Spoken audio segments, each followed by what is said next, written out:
This video contains subject matter that may be offensive and disturbing to some people. If you are the type to require a warning throughout a video or show, let this message serve as your warning. This channel discusses the harsh reality of true crime. If this warning is not sufficient for you, consider a different genre and unsubscribe from my channel immediately.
Hey, look at that, it's Crystal.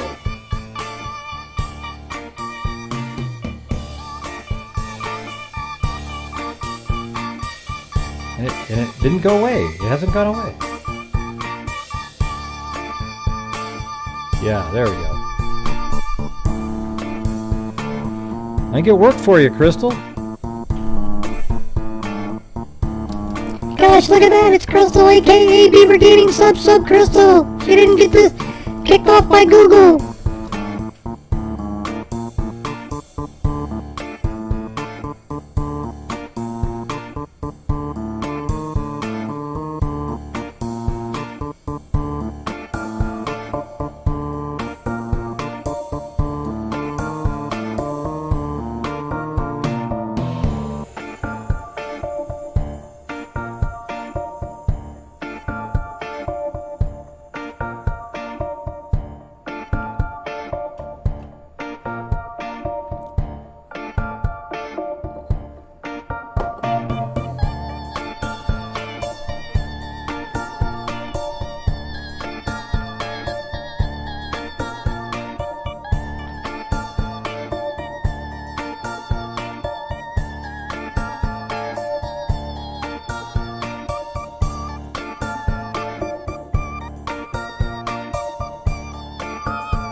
Yeah, it's good to have you back, Crystal.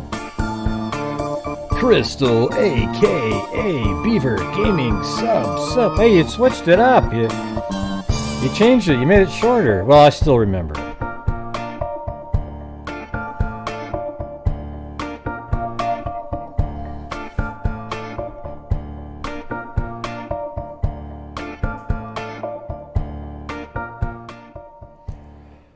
Yeah, I got you guys are awesome with all the names and everything.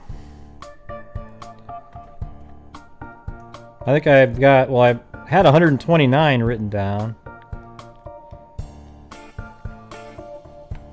And I kind of came up with one yesterday with the, off of one of the names that you guys put out there. But then I was looking at them again, so I don't know, you know. But what about just having one called see, some of the ones that were cool were already used out there, right?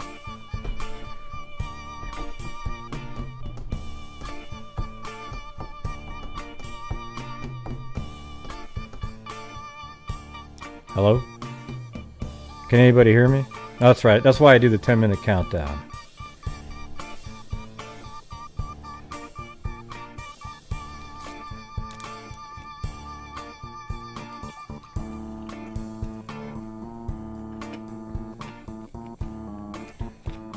Well, it might be one of the ones you said, Boggle Queen, but not really.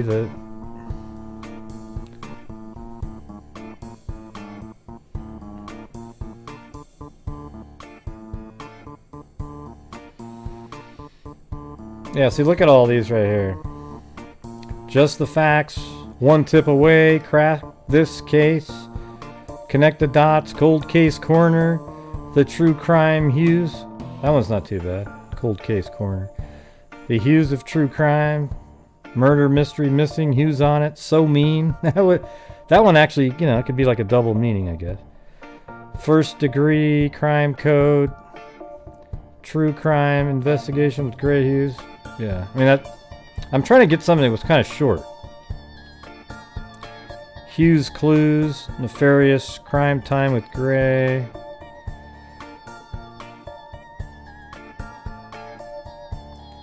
Hues clues, the gray line.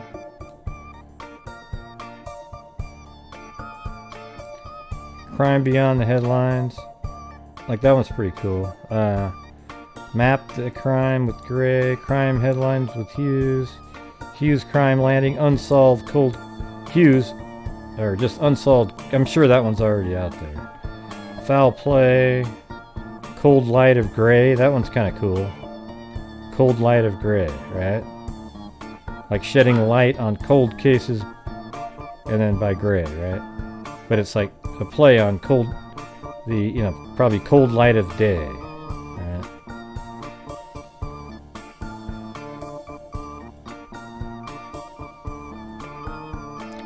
From crime to crime, the forgotten ones, beyond the headlines,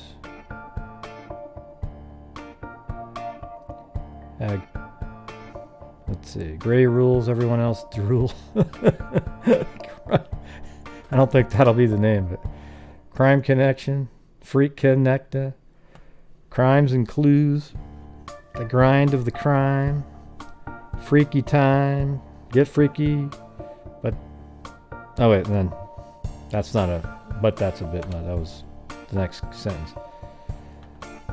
Forgotten headlines. That one's kind of cool. Yeah, that one's unique.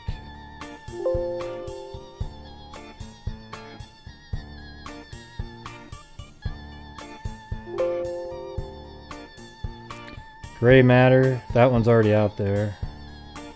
Out of the shadows. That one's not too bad.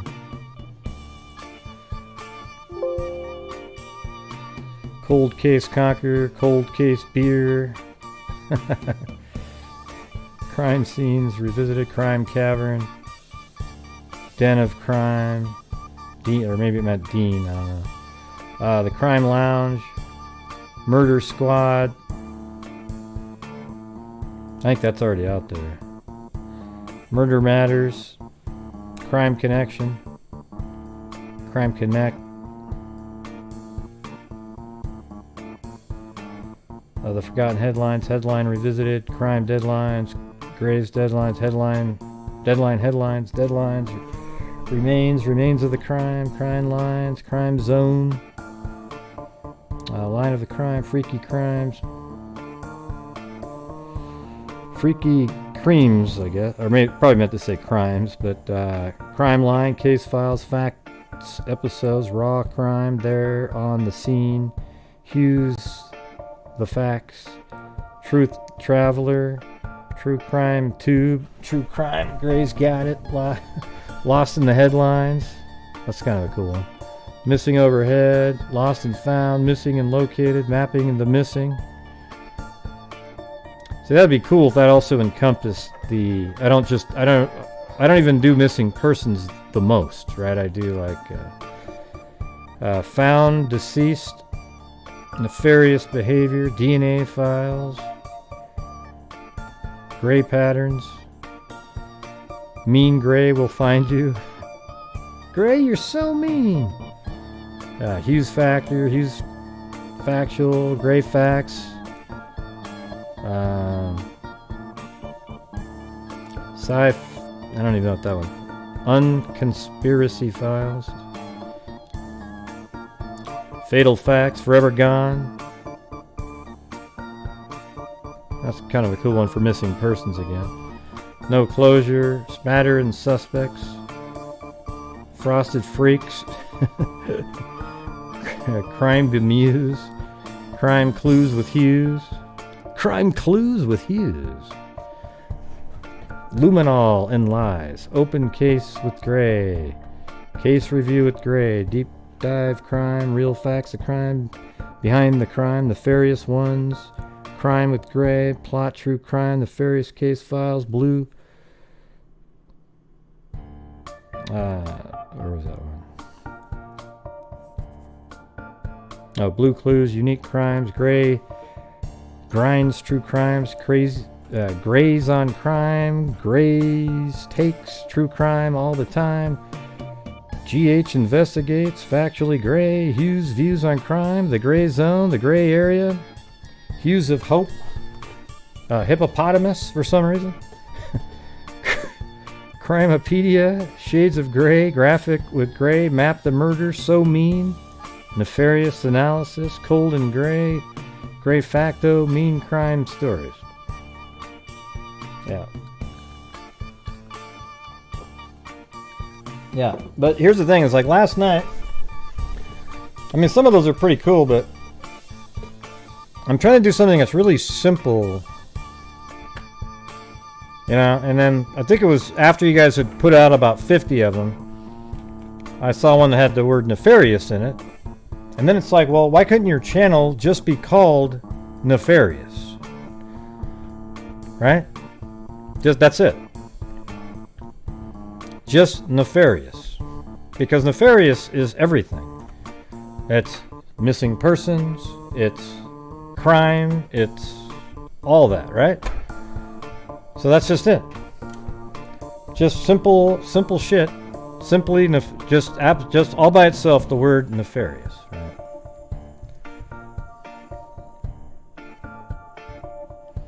And I think that one makes it easy. Let me try to, I don't even know where I don't know if I have the link to it sitting out or anything like that. But I made a look to it to see what it looked like. Yeah, but don't you think that that's kind of cool? Like, just Nefarious. And that's all it is. Hey, have you gone to the Nefarious channel?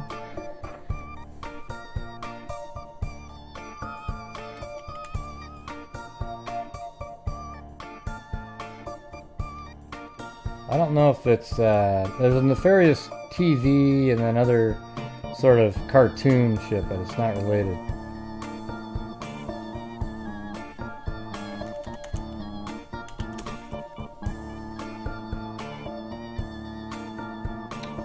Yeah, I was thinking of maybe adding something else, but let me show you what my, last night after you guys were doing it, I was looking at the, and I sort of put something together. So let me turn this down a little bit.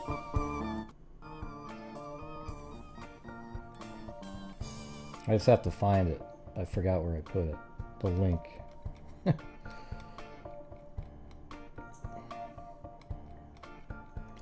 Oh, and our buddy Jen, or not Jen, Steph May. I think she ended up having, she did a COVID test and she got it. She said it was pretty messed up. I was waiting to see if I could read the whole thing, but it doesn't sound too fun. Let's put it that way. Remember, she was one of the ones that came on Halloween. All right, so how about just like this? That's the channel logo. I mean, that's so simple, right? Come on, just boom, Nefarious. But it's actually the word Nefarious down there. You see that? Just like that, bam. And then right here, it's Nefarious. So, but I think Boggle Queen, you're the one that made me think of it. So send me your address. I'll send you a... I'm sorry, you know, but I appreciate all you guys' help. But that's the one where I went, you know, that one's so perfect because missing persons, murders. It does everything. All right. So I think that works, and it matches what we've already. I've already got mugs and things that have that exact same deal on it, right? No, I'm not gonna. Okay, yeah, I'm gonna break your mug and then send it.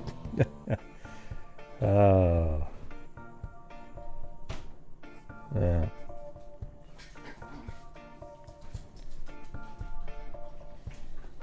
So there you go. That's what it's going to be. There's nothing on there. You know what I could do is, if you guys want to, you can subscribe over there. And I'll be starting on my first video here pretty soon. Alright, but here's the link right there if you guys want to go over and subscribe on there. I've got 2 subscribers already. Hey, wow, thanks. Oh, you didn't want to do it? Hold on, let me get rid of it. Hey, can I read your description, Steph May? And thank you, by the way. Jeez, unbelievable.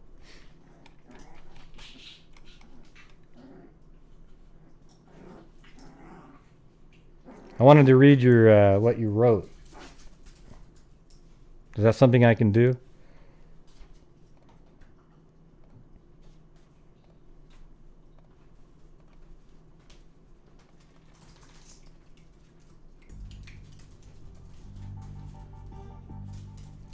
Okay, here we go.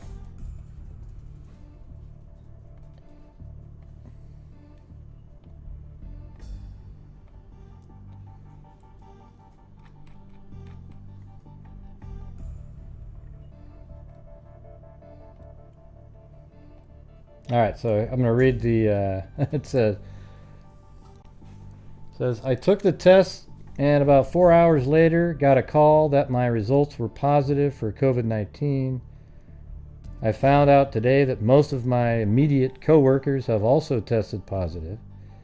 At first, I felt like I had normal seasonal allergies.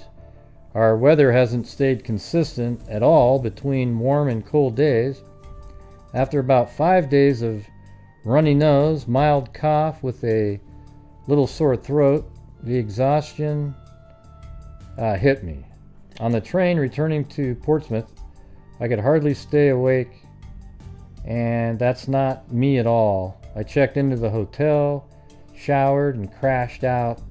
I woke up about 4 hours later freezing, and my whole body was shivering. I knew something more than allergies was trying to ruin my life. I decided to err on the side of caution and drove home. That's when I caught the second half of your show. So the test was flat out a form of torture. And yes, I've had that. Are you talking about the test where you stick it up your nose? That one? And down into your sinus cavities? Yeah, that one's really not fun at all. They literally like stick it down into your sinus cavity and sort of wiggle it around, twirl it. Yeah, it's not good. Yeah, it's freaking nuts. Yeah, I had that before my surgery. So the test was flat out from a form of torture. No lies have been told about how terrible the test is yet. Thankfully, the rapid tests are available in most states and you get the results same day. Day-to-day COVID feels much like a really, really bad stomach flu. I think some people get it differently. That sounds like you have a pretty severe reaction compared to other people. The worst parts are 24/7 nausea, headache, dizzy spells, all over body aches that turn into severe whole body cramping. My fever stays around 100 to 101, and regardless of Tylenol and Motrin, every 6 to 8 hours fever will spike to 103 a few times through the day and night. I'm still exhausted all day, but sometimes can actually sleep. I'd say I've finally learned that it's possible to be exhausted and not be able to fall asleep. LOL. If I don't move around a lot, I don't get too winded. Breathing is not difficult, just with wheezing. Kind of like an asthmatic person breathes when they walk a little fast. I tried to do a load of laundry and had a lot of wheezing, which led to coughing spells for about an hour.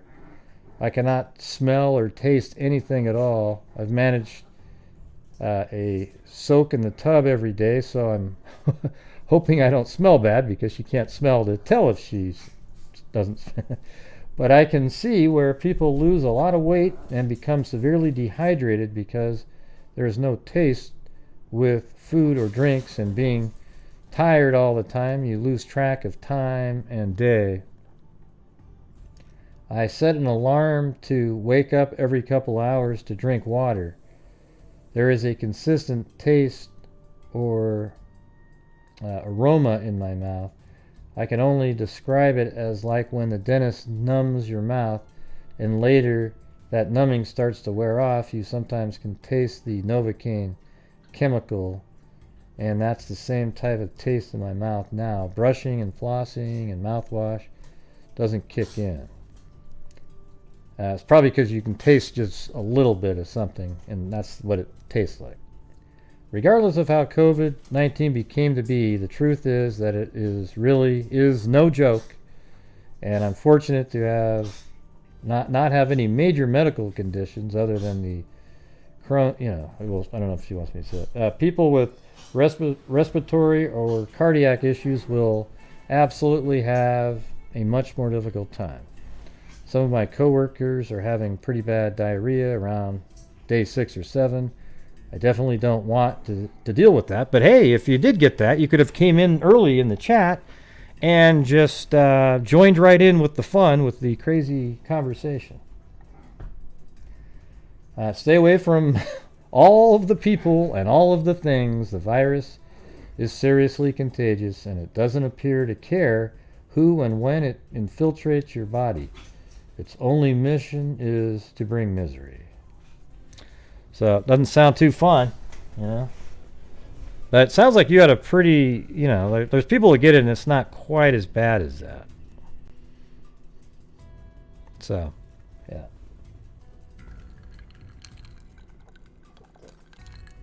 Are you almost, you on your way out of it though? You feel like you're getting better?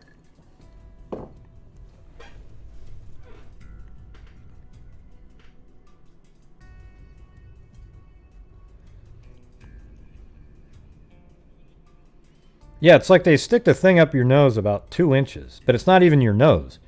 They actually go downwards into your freaking like eye socket and shit. I mean, it's just like, oh God.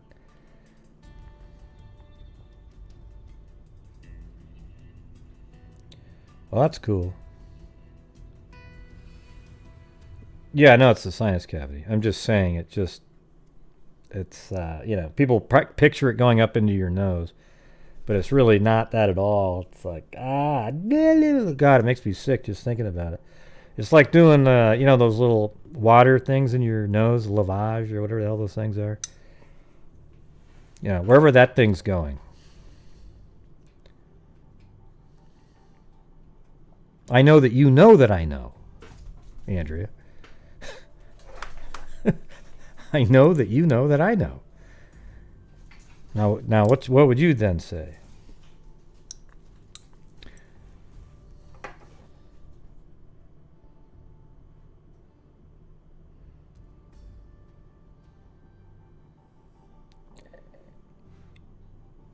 Yeah, it sucks.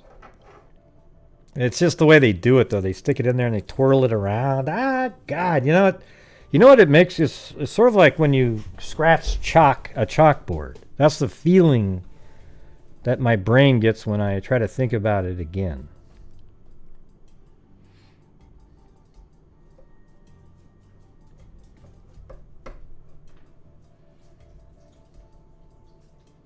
Right. Okay. All right, let's get, so I'm glad you're getting better there, Steph May.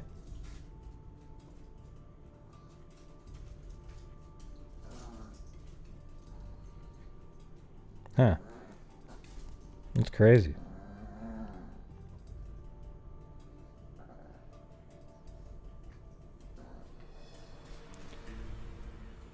Oh, wow, that's crazy, Shogun Love. You sound like you were on the movie, what was that movie, Independence Day, when they were sitting in that restaurant.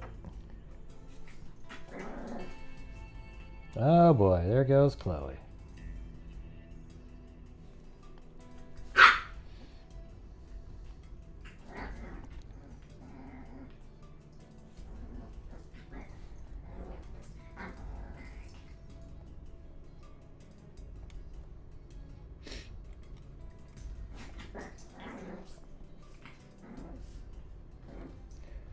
Okay. Well, I think the first one I got an update on a case. Remember the one we did the other night? Sharon Gill, Charlotte student, finds her mother slain. I think this was in Florida. Yep, Fort Myers. A Charlotte County teenage girl returned to her Deep Creek home from school Wednesday afternoon to find her mother murdered and lying in a pool of blood. Charlotte County Sheriff officials said the murdered woman, Sharon Marie Gill, in her 40s, was found nearly naked in the upscale neighborhood east of Port Charlotte. Officials wouldn't say what type of wounds Gill suffered. There were no suspects late Wednesday. Her husband, C. Percy Gill, who his acquaintances said is a minister, so remember they had two different homes at the time. Neighbors said Percy Gill was on business in Michigan, where the family lived. I think, yeah, and then they even arrested somebody else. It was a guy, that Malsky guy, and it turns out he had nothing to do with it. And the timeline is she was murdered on March 21st, 1990. And the reason I was going over this case the other day is because they said that they were going to have an update coming soon. And the update, this is the article. Okay, of course now it doesn't open. But anyways, they were going to have information coming forward, and look at it, DNA test reveal, and then because of that you realize that, okay, they have DNA. And then the article that came out today was this one right here. And remember her, I don't know if you guys remember, but that was her face. Inmate on death row is now a suspect in a 30-year-old cold case in Southwest Florida. Detectives believe 68-year-old Roland Davis stabbed Sharon Gill in her home in 1990. Now he's in an Ohio prison for murdering another woman. Wake News reporter Danielle Garcia live in the Deep Creek community where Sharon Gill was murdered. Danielle, now so check this out. And then this is 2000. Police say they have no suspects. Elderly woman slain. A trusting elderly woman who always kept her north side apartment door open was found dead in her bedroom Wednesday after citizens became concerned about her well-being. Although neighbors believe Elizabeth Sheeler, 86, was stabbed, Newark Police Chief Paul Green declined to comment on the cause of death. It appears to be a homicide, and we are treating it as such. So this is, let's see, 2000. And she was murdered as well inside of her home. And then there's, let's see what else we got here. Murder still unsolved. Stabbing victim found 4 years ago. They're talking about this lady. Okay. Dan Sheeler recalls the day he stepped inside the grandmother Grafton's Road apartment for the last time to collect her belongings. It was eerie and strange, said the 45-year-old computer professional living in Tacoma, Washington. It was 10 months from the day the body of his grandmother, Elizabeth Sheeler, 86, was found on the bedroom floor of her apartment by concerned apartment complex employees. No one had heard or seen the elderly woman for 48 hours. Elizabeth Sheeler, a sometimes feisty, sociable widow who was born and raised in Newark, did not pass away peacefully or quietly of a heart attack or stroke. She was brutally stabbed several times. Today marks the 4-year anniversary of her murder. Okay, and then that same year, actually, just 2 months after this random article there, thank you, Jessica Schubach, an individual named Roland T. Davis was charged with the murder, and that's her right there. I mean, just really old, frail lady, and he killed her. At 5:32 a.m. Wednesday, police arrested a suspect in Sheeler's fatal stabbing, Ronald T. Davis. Okay, so I actually have his address here. Just a second. Right there.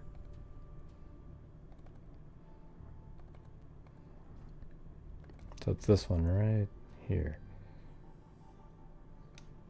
So that's where he lived. I already had the address. I found it online. Yeah, and that's the address he was arrested from, right there. So literally this morning at 5:30, they went into this house right here. And he moved all the way from Florida to Iowa here. I think. Well, not Iowa. Ohio, excuse me. Not sure you can even go down that road. I'm not sure what's going on there, but so right there, it looks like pretty much like a trailer, or not a trailer, but well, kind of. It's a manufactured home, it looks like. So here's that guy, right? And it turns out that he was the one who killed Sharon Gill years earlier. So let's go back to the article. How is the family reacting to learning this news? Well, they're grateful that Charlotte County Sheriff's detectives never gave up. For 3 decades, Sharon Gill's daughter lived without knowing who killed her mother. A very painful 3 decades. And now it turns out that the killer worked in this neighborhood as a landscaper and knew her mother. I'm pleased to announce that another cold case has been solved. And the sheriff says the killer is a guy with a long history of violence. Roland Davis didn't get away with murder in Ohio, where he's currently on death row. And the sheriff said he won't get away with it here in Charlotte County, where cold case detectives say he stabbed Sharon Gill to death in her home in 1990. I'm very grateful to know who the person is. I'm even more grateful that he's behind bars. You know, I always thought maybe it was somebody that my mom knew or my dad knew, because it was such a hate crime. Turns out Krista Gill was kind of right. Davis worked in her mother's neighborhood as a landscaper. She found her mother's body, and since that day has prayed detectives would find the man with the knife. It's a lot of emotion. There's no happy emotion, because happiness would be my mom walking through the door and being able to see her grandchildren. Detectives pinpointed Davis as the killer, thanks to always evolving DNA technology. In this particular case, you have evidence that was tested under old technology and had leads, but not a solution. The new technology allowed this case to be solved. Who does that? It's disgusting. So the fact that he's on death row, I'm happy that he's on death row. I want him to stay there. And it's pretty clear how Krista Gill feels tonight. And cold case detectives told me they believe that Davis actually did some work for Gill all those years ago. And now those same detectives want you to take a close look at this mugshot from Davis from around the time of the stabbing. He went by the name of Rolly. If you knew him or ever saw him, please give them a call. Live in Deep Creek, I'm Danielle Garcia, Wink News Now. Yeah, so boom. That was the update that they were going to say. I was kind of thinking it was going to be something like that. Since we knew that there was DNA found, it seemed like that was going to be pretty likely. Okay, so that was the update. And I'm going to do, there's 2 cases in Iowa. I was looking at the Lillian Randolph murder because one of the Freak family member actually suggested it. Wendy Holman, she was in the chat earlier. I think it's her mother. It's a cold case. It's sort of cold. I mean, I think they know who did it. You know, they're just having a hard time proving it, but it's still listed as one.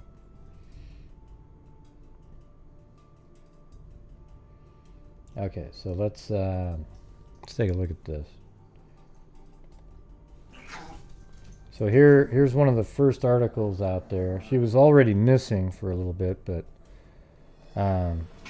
law enforcement officials examined body tentatively identified as that of Mrs. Lillian Elizabeth Randolph, 57, in trunk of car where it was found Tuesday in Des Moines Municipal Airport. And my dogs are going absolutely nuts. Just a second. So here's the airport right here. I think the airport's been upgraded dramatically, so it's hard to even know where. There might be a similar building that they've kept standing over the years, but I'm just going to put it was in the parking lot of the airport.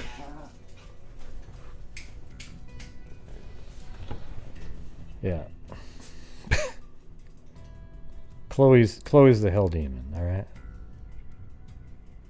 Hey Wendy, let me just go through it, okay? Because I don't want you to influence with anything like that. We don't know anything about any of that stuff. I'm just going to go through the articles, and then maybe at the end, if you want to call in and explain it, that'd be great. But I just like to go through it and you know, the same way I always do it, without any influence from the chat and filling in stuff like that. All right. All right. The body of a woman tentatively identified by authorities as that of Mrs. Lillian Elizabeth Randolph, 57, of Guthrie Center was found Tuesday in the locked trunk of her car at Des Moines Municipal Airport. Miss Randolph had been reported missing from her home about a mile east of Guthrie Center since May. So this, let's see, what is this? This is May 11th, so they must May 2nd. So law enforcement officers have been searching for her and her car since that day. Miss Randolph was legally separated from her husband, Howard Randolph, a wealthy Guthrie Center poultry farm operator. Dr. Leah Luca, Polk County medical examiner, said he was unable to determine immediately the cause of death, but he said he believes it was murder. Other law enforcement officials at the scene agreed with Dr. Luca. T.A. Thompson, chief of the Iowa Bureau of Criminal Investigation, said the body was found at State Agent Warren Stump. Stump found the missing car about 9:30 a.m. Tuesday in a parking lot north of the airport terminal building. He called for Thompson and an identification man, Andrew Newquist, and fingerprints and other identification were taken from the car before the trunk was opened at 10:30 a.m. Des Moines Police and Guthrie County Sheriff Lester Peterson then were notified. Thompson said the condition of the fully clothed body indicated it had been in the trunk for some time, authorities said. Dr. Luca said he would not be able to determine exactly how long the woman had been dead until he had performed an autopsy. Her body, clad in Torador pants, blouse, and shoes, was taken to the Dunn Funeral Home on Grand Avenue. The car trunk is the type that locks when the lid is closed. Authorities said the position of Mrs. Randolph's body indicated that she could not have entered the trunk and closed the lid. The keys of the car were found in the ignition lock. Thompson said state agents and Sheriff Peterson had been checking parking lots and ramps in the Des Moines area in the search for the Randolph car. Cars sometimes are parked for days at a time at the airport while people go on trips by plane. Des Moines Detective Chief E. Dale Allen said that the way sand had spattered on the Randolph car tires. So look how much information they would give out back then. There's no way in hell they'd mention this kind of stuff. You know, the way the sand was spattered on Randolph's car tires indicated to him that the car had been parked at the spot since at least last Saturday. Authorities blocked off a square block area around the car after the body was found and searched it for any possible clues. Asked why the intense hunt for Mrs. Randolph was started, Sheriff Peterson said he feared she had been slain or had been kidnapped and was being held somewhere. Peterson said he personally searched every commercial and municipal parking lot in Des Moines, but didn't get around to the airport. Hey, thanks, Jamie McLaughlin. How's everything going? Yeah, I just figured you were getting pretty busy. Well, cool. It was good to see you back around.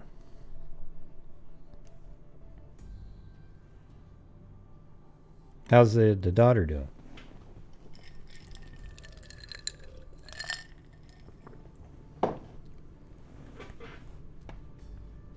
Do I have? I think I have it on over here. Oh, shit. Right when I was looking at it.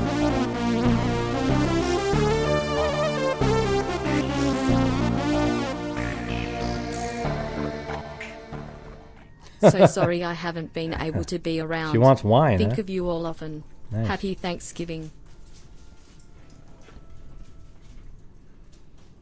Yeah, I was looking at something else.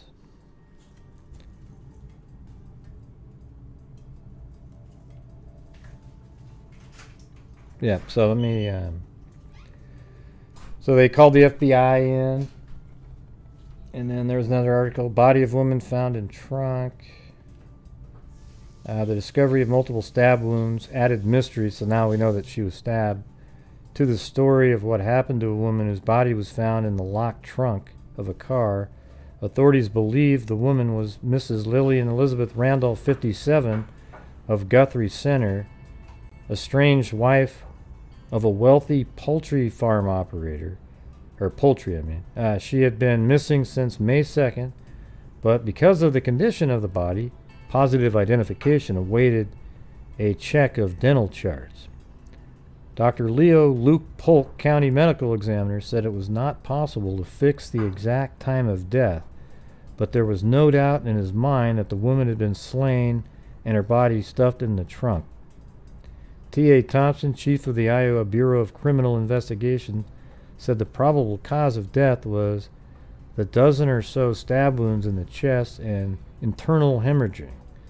The body was fully clothed, and the clothing and personal effects in the car appeared to be those of Mrs. Randolph, Thompson said.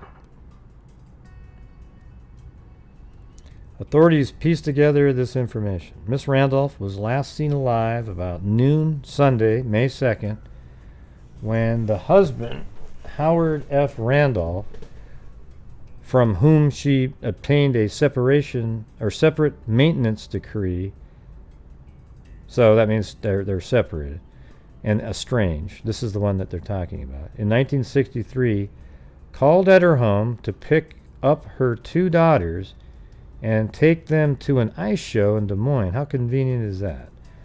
Randolph lived in an apartment in Guthrie Center. Mrs. Randolph obtained $800 a month alimony, and man, I mean, $800 a month back then, that's like $5,000 now. So that's a big chunk of money. And the guy was probably pretty rich to have had to pay that kind of money. So it probably didn't really affect somebody like that much, but it was too much for him because, you know, that's kind of what you picture right here. And then, of course, the two kids get taken out of the house, and then voila, something happens to her. Hey, thanks, Layla, my Layla.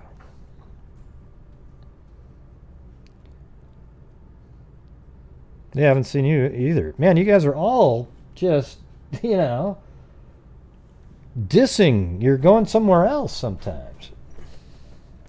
It's okay, though. Plus, my channel doesn't give out enough, it doesn't notify people anymore. They put me on a weird, I don't know if it was intentional or some kind of shadow banning thing because I'm I'm actually, it doesn't show up as much as it used to in the true crime algorithm crap. Hi, Grey and Freaks. Sorry. See me? Oh, here we go.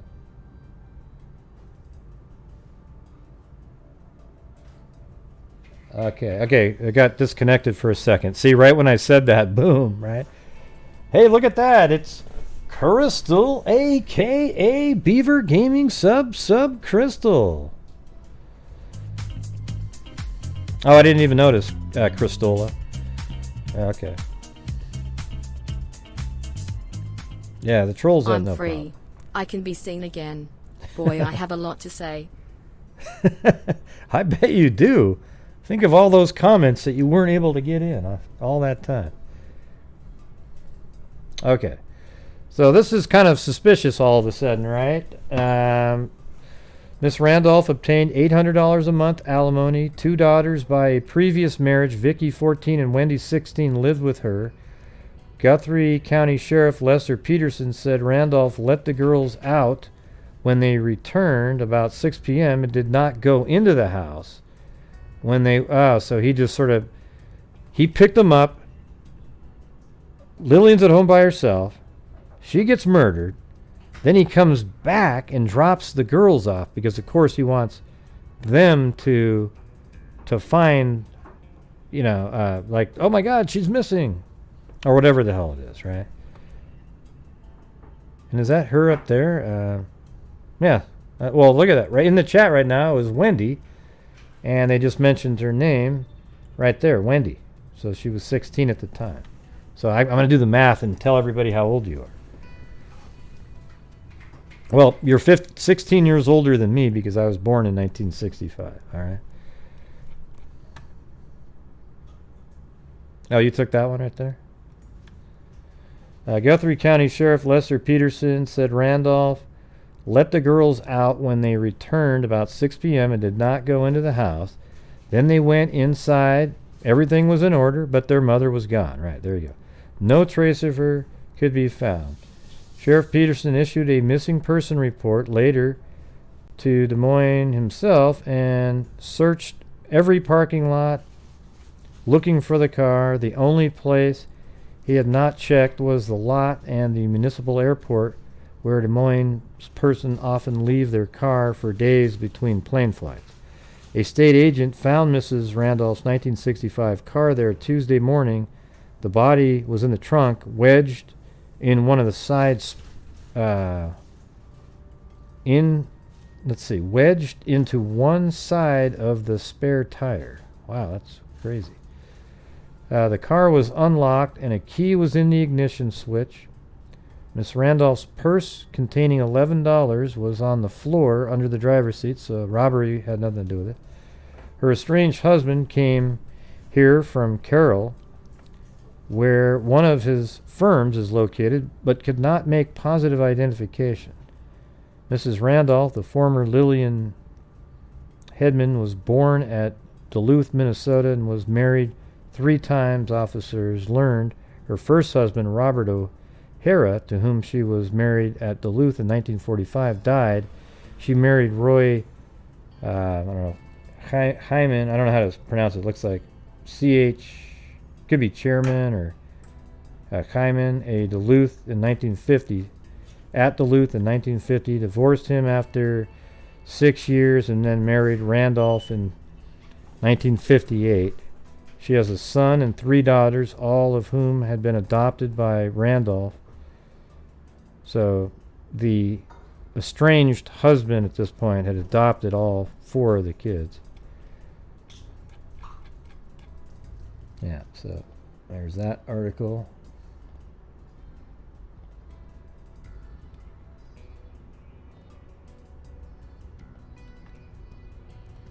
Alright, then the following day, pocket knife. A small pocket knife apparently was used to stab a woman to death before she was stuffed into the trunk of her car, Polk County Medical Examiner Leo Lucas said Wednesday. The body, believed to be that of Miss Lillian Randolph, 57, of Guthrie Center, was found Tuesday in a parking lot. Detective Chief Dale Allen said he is convinced that the body is that of Mrs. Randolph because the car in which she was found was registered to her and her purse. So she must have been pretty decomposed at the time because, she went missing on the 2nd and wasn't found for, 8 or 9 days, something like that. Miss Randolph had been missing from her home near Guthrie Center since May 2nd. Dr. Lucas said the woman had 12 stab wounds in her chest and a stab wound in the lower back. I bet you that was the first one, actually. She's probably running, he stabs her and then gets her on the ground. I don't know where the killing actually took place, though. Yet. By a pocket knife with a blade 1/2 inch wide. Relatives in Guthrie Center were being questioned in an attempt to gather information about the woman, officers said. Mrs. Randolph was the estranged wife of wealthy poultry and egg processor Howard F. Randolph. She lived with 2 daughters by a previous marriage in a plush home at Guthrie Center. Randolph lives in a Guthrie Center apartment. She never, the address was never given out in these articles, which is unusual, but probably because it was a nice neighborhood. 6 months, no leads in the killing. 6 months ago today, so this is the only other article. There might be more over the years, but 6 months ago today, Miss Harold Shackelford reported to the Guthrie County Sheriff's Office here that her mother was missing. Sheriff Lester Peterson admits that at first he was not unduly concerned. He fully expected the case would resolve itself with the missing woman's return. It was not to be. As one day succeeded another and the disappearance continued, a mystery, law enforcement officers became increasingly concerned. The Iowa State Bureau of Criminal Investigation stepped up its efforts. Then the body of missing woman Mrs. Lillian Elizabeth Randolph, 57, was found May 11th in the locked trunk of her car in a Des Moines Municipal Airport parking lot. She'd been stabbed 12 or 13 times in the chest and once in the back, don't forget that one. Her body was wedged into the space alongside the car's spare tire. Still a mystery. Her slaying remains a mystery despite the fact that hundreds of persons have been questioned in the intervening months. T.A. Thompson, Chief of Bureau Criminal Investigation, says his office has questioned some as many as 5 times. We have ruled out a number of persons in whom we were previously interested, Thompson said. He adds that at least once a week an agent travels to Guthrie Center to continue the investigation. But Thompson says at this point we do not have any fresh leads. The Reverend Donald Lutz of Casey Passer of Emmanuel, I don't know if, let me get to the next page here. So I think, let's see who we're looking at here. The prevalent feeling is one of disappointment that the investigation is bogged down. The murder is not people's conversation as much as it used to be, but it's still a matter of great concern and will continue to be as long as it remains unsettled. I sense that fear of the kind of person who would commit such an act has kept people from volunteering information. Sheriff Peterson, who says he has felt all along that the murder was committed in Des Moines and not in Guthrie Center, still hopes that there will be a break in the case. We've got to have that hope or else we would be sunk, he says. A murder case is never closed, but lately we have had no leads to run down. Mrs. Randolph was the estranged wife of Howard Randolph. Okay, let's see.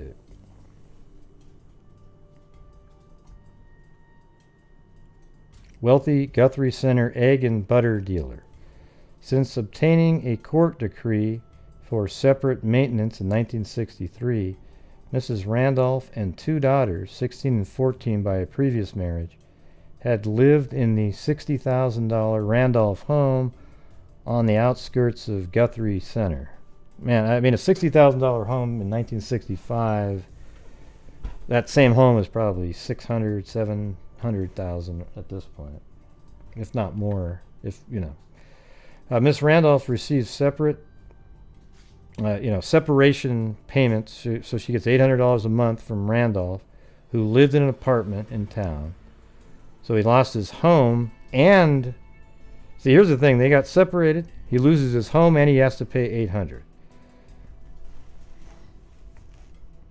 The Randolphs were married in 1958 in Guthrie Center. Miss Randolph, the former Lillian Hedman of Duluth, Minnesota, had been married twice previously. Active in church work, Miss Randolph was to have been in charge of the mother-daughter banquet at Emmanuel Lutheran Church the evening of the Sunday she vanished. Earlier in the day, she had attended a morning church service with her teenage daughters. Do you remember going to that, by the way? Do you remember going to that? I think it was Wendy, right? Yeah, Wendy.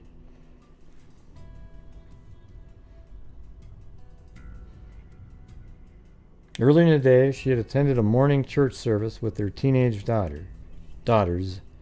After the service, the girls were picked up by Randolph at their home about noon, taken to Des Moines to see the ice follies. See, it just seems like that was intentional to get the girls away so that somebody else could go to the house and abduct her, right?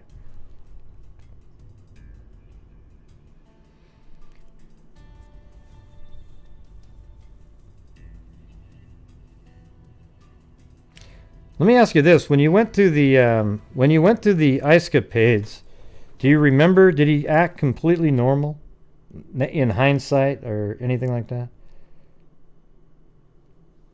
You saw what car at the house? What does that mean? You got to do a whole sentence so I know what you're referring to. She had attended a morning church service with her teenage daughters. Do you remember going to church with your mom? Well, why would there be a car already there and you're already at home? That doesn't make any sense. He picked... well, it doesn't make any sense, Wendy. You were home, right? Earlier in the day, she had entered a morning church service with her teenage daughters.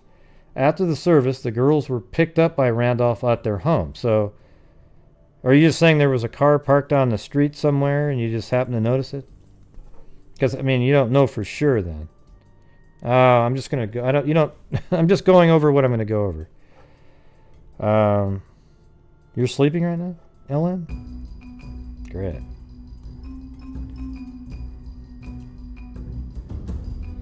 I'm just going to do this, and if you want to send me an email, I can update people. I don't, unless you want to call in, that's about it. But I'm going to go through the rest of this. I'm right? supposedly sleeping, but the generous donations cause me to panic. Sending a cup of coffee and love. Cool, thanks.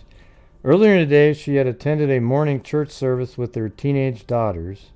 After the service, the girls were picked up by Randolph at their home. So you remember going to the church, right? And then going home, and then Randolph came and picked you up, right? I just want to make sure that that's correct. So you went to church with your mom, with your other sister. Then you came home. Right, yeah, that's exactly what the article says. That's what I said, but you acted up above. You were like, what do you mean? Pick me up, or was it they want, I'm just reading what it says. It says, earlier today, she had attended a morning church service with her teenage daughter.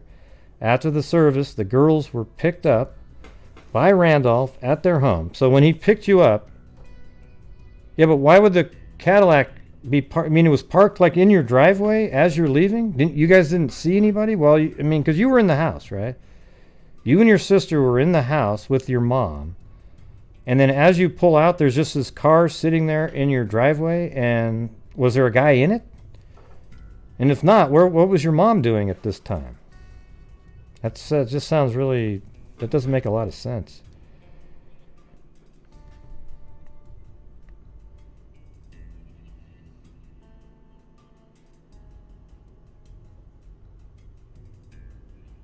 I don't know. That's hard to... I mean, why would the killer or the person who's going to abduct your mom be parked in your driveway as your dad, you know, and you're there, like you're in the house? It just doesn't make a lot of sense, to be honest with you, that part.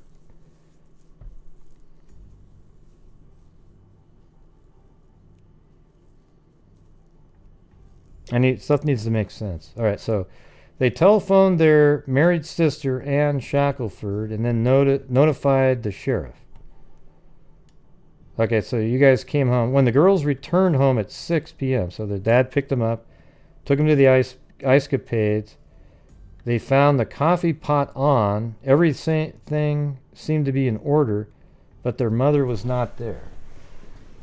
So I wonder, I mean, was the stove still on with the coffee? And wouldn't all the water have been evaporated from the coffee pot at that point? They telephoned their married sister, Ann Shackelford, who then notified the sheriff. Fear and dismay gripped this community after the discovery of Mrs. Randolph's body. Officers investigated a report. Here you go. Here's your Cadillac. Of a car, a white 1960 Cadillac, seen in the Guthrie Center May 1st and 2nd, but the investigation led nowhere. Okay, so they're mentioning a Cadillac, but it wasn't seen in the driveway of your house. It doesn't say that right there.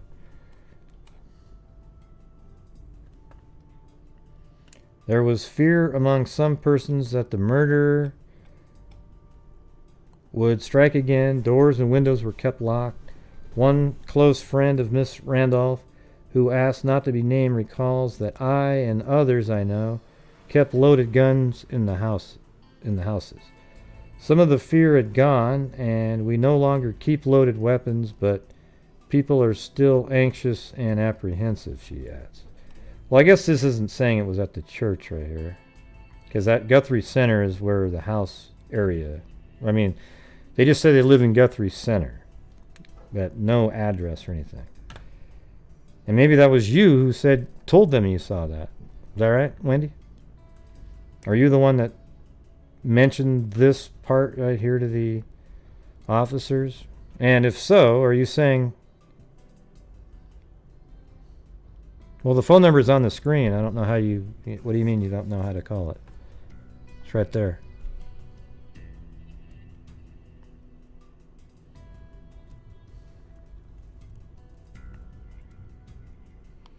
Now, somebody show her how to do it.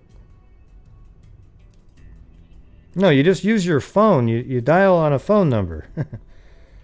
It asks for my Zoom number, and then there's a meeting ID and a passcode. But you dial either the West, Central, or East number up there, and then you type in your ID, and then a passcode. Yeah, you don't use Zoom or anything like that. You just use your phone like you're dialing a number.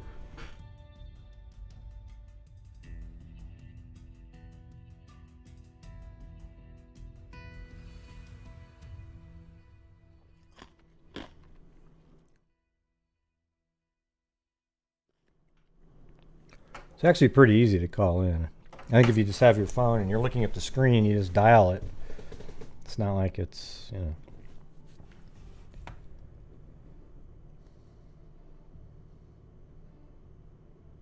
Yeah. What are you talking about, Christola? What does it got to do with anything we're talking about? What does Google Earth have to do with it?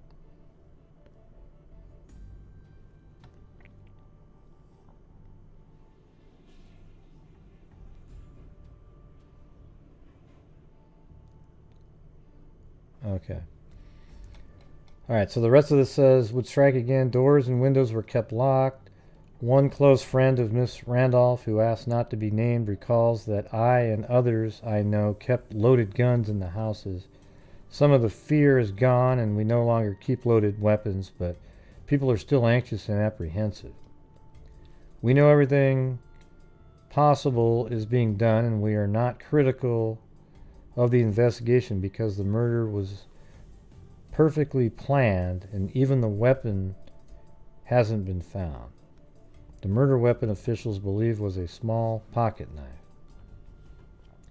Mrs. Floyd Krakow, also a close friend of Miss Randolph, says, "People say they are not afraid, but the truth is that some of us are afraid. When my children are late, I become more concerned. Almost everywhere you go in Guthrie Center, sooner or later the conversation turns to murder." Miss Randolph's younger daughter went to live with their married sister, Miss Shackelford. You remember what your address was, Wendy? In Guthrie Center?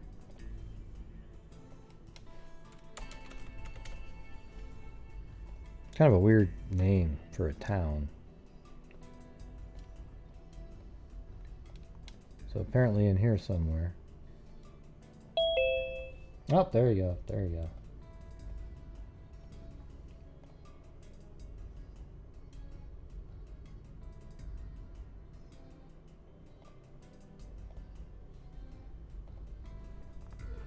Okay. You have to hit like *6 or something. You can unmute yourself.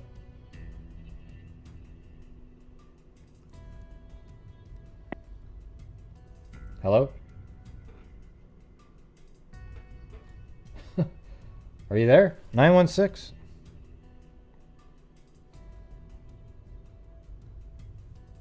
Well, they unmuted themselves, but they're not talking now. So I'm not sure what's going on. Hello?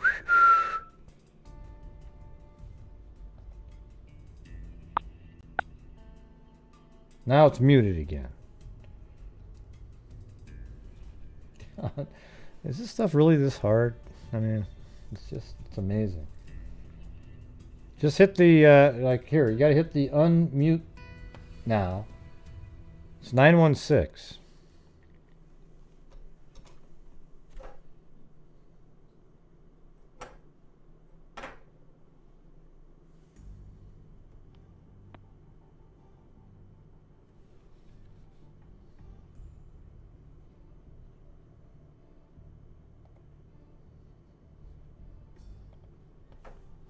Are you still there, 916?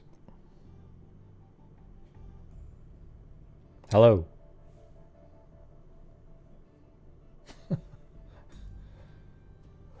Here, why don't you just email me your number and I'll dial it on this my other program.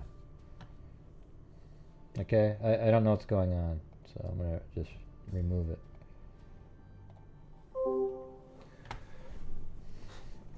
Yeah, well, you need to be able to, you need to talk. Are you using your phone, Wendy? Your actual telephone? Because it looked like your number dialed. Just send me your email with your phone number on it. Okay, and then I'll call you on a different thing.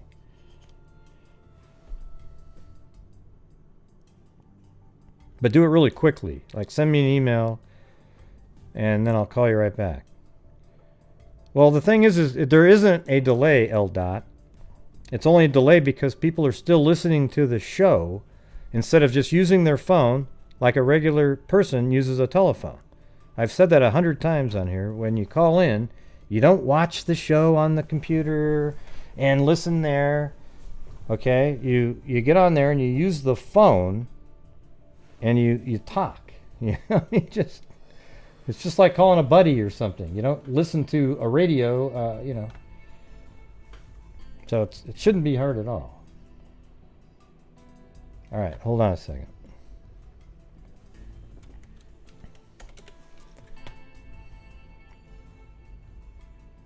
No, I could see your phone was unmuted. You just weren't talking.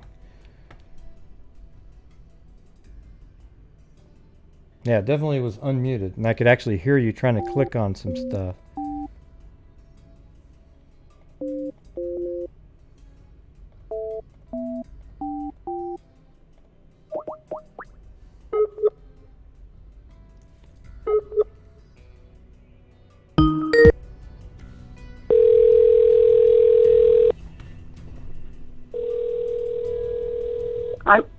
Hello?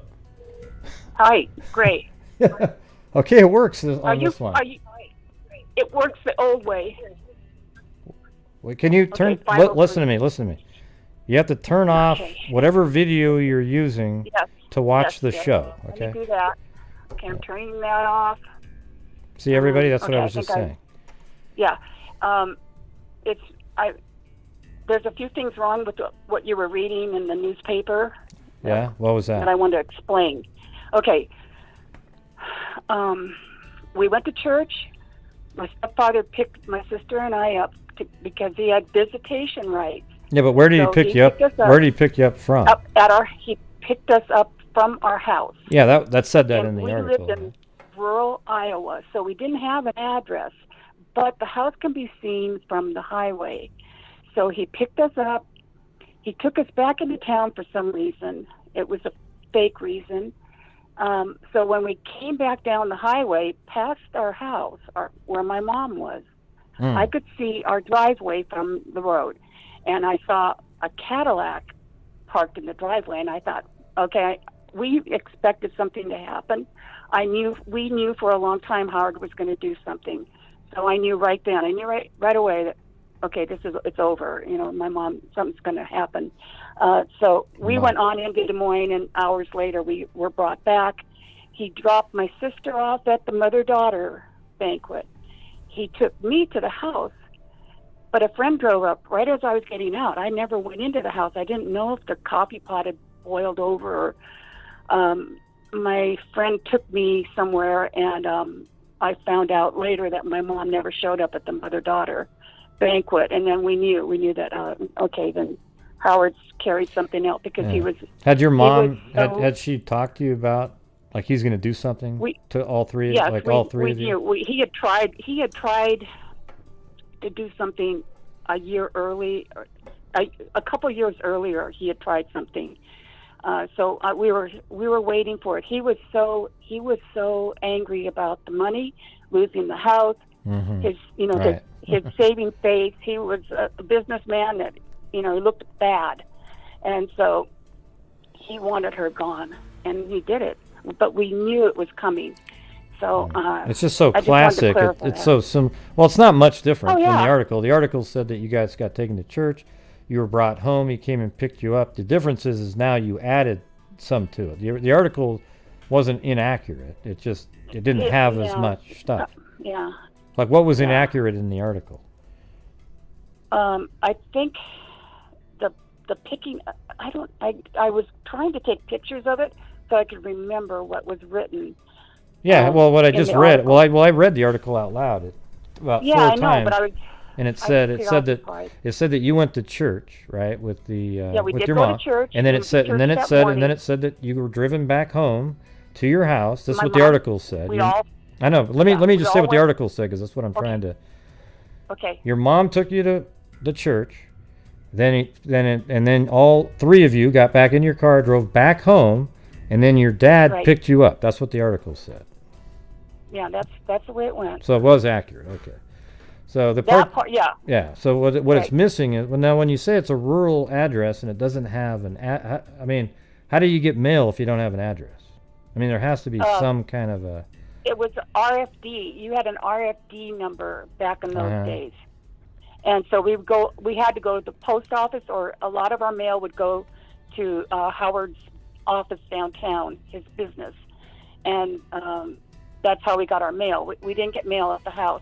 If you want to look up the house, I can tell you where it is now. Okay, yeah. In Guthrie Center, go to Noah Avenue, Noah Road, or Noah, up by the golf course. Because the Cadillac parked at the golf course that day before they came to my mom to our house. It's to the east there, to the right. There's a golf course. Okay, there, right, that house right there. No, up. See where the rectangle is? Yeah, right there. That's where we lived. Yeah. Oh, you live in this right here? Right there. Oh, okay. That house. Which one? The one on the right? Right there. It's a barn. It's an old barn in the back. That wasn't there, but the house is still. The original house is still there. Okay, so this is just one. Barn. This is just one property. Okay. Right. Let's see if And there's that's the same driveway. Oh, they don't have street view there. Okay, so where was the? Okay, so let's go through the part that you said that was different. So he picked you up, and you're gonna. Yeah. I was just trying to get to. I was going on to something else. What were you gonna say? The Cadillac was parked right where that yellow dot, the pin is. Okay, yeah. So what I wanted to do now is go over the rest of the. You said that he came and picked you up, and then there was a what was it? You were going to go to like some ice capades or something, right? Or something. Right. Okay, but yes. he first took you to town. He did something different, right? What was that? He completely rerouted himself. Back where the yellow pin was, he should have gone out to the highway to go to Des Moines. He didn't. He took us all the way around a country road back into town because the Cadillac was at the golf course.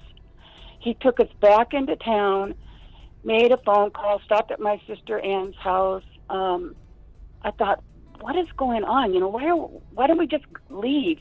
Because we wanted to get back. Where is the golf course here? Where? Keep going up. Oh, right there. There it is.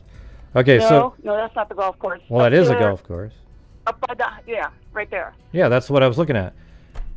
Yeah. I mean, okay, but you're on a, I'm like probably 8 seconds ahead of you, so just try to wait till I pause because I was at the right place. So when you left this house right here, right? You he drove up this direction, but normally you would have gone up to the highway and taken a right? But he took a left. Yeah. Is what you're saying, right? He went back down the rural roads from the house. He went south on Noah. Okay, and then what did you do from there? Kept going all the way around. Stopped at my sister's house, went into town, made phone calls, and then we left. So all that time, the car was able to get to the house without. What do you think he was? What he was doing right there? Just kind of wanted to check to see if things were progressing. But what would he need to do that for if he knew that the guy was going to be there? He wanted them to get to the house without us seeing them. But if he had just, I know, but listen to this. See, when you were in the house, when you left the house originally with him, there was no Cadillac there, right? No. Right. So you left the house. Why didn't he just drive north, get on, 44, and just head over to Des Moines, and you wouldn't have seen a damn thing? But instead, he drove around back into town, and then he drove by the house again, right?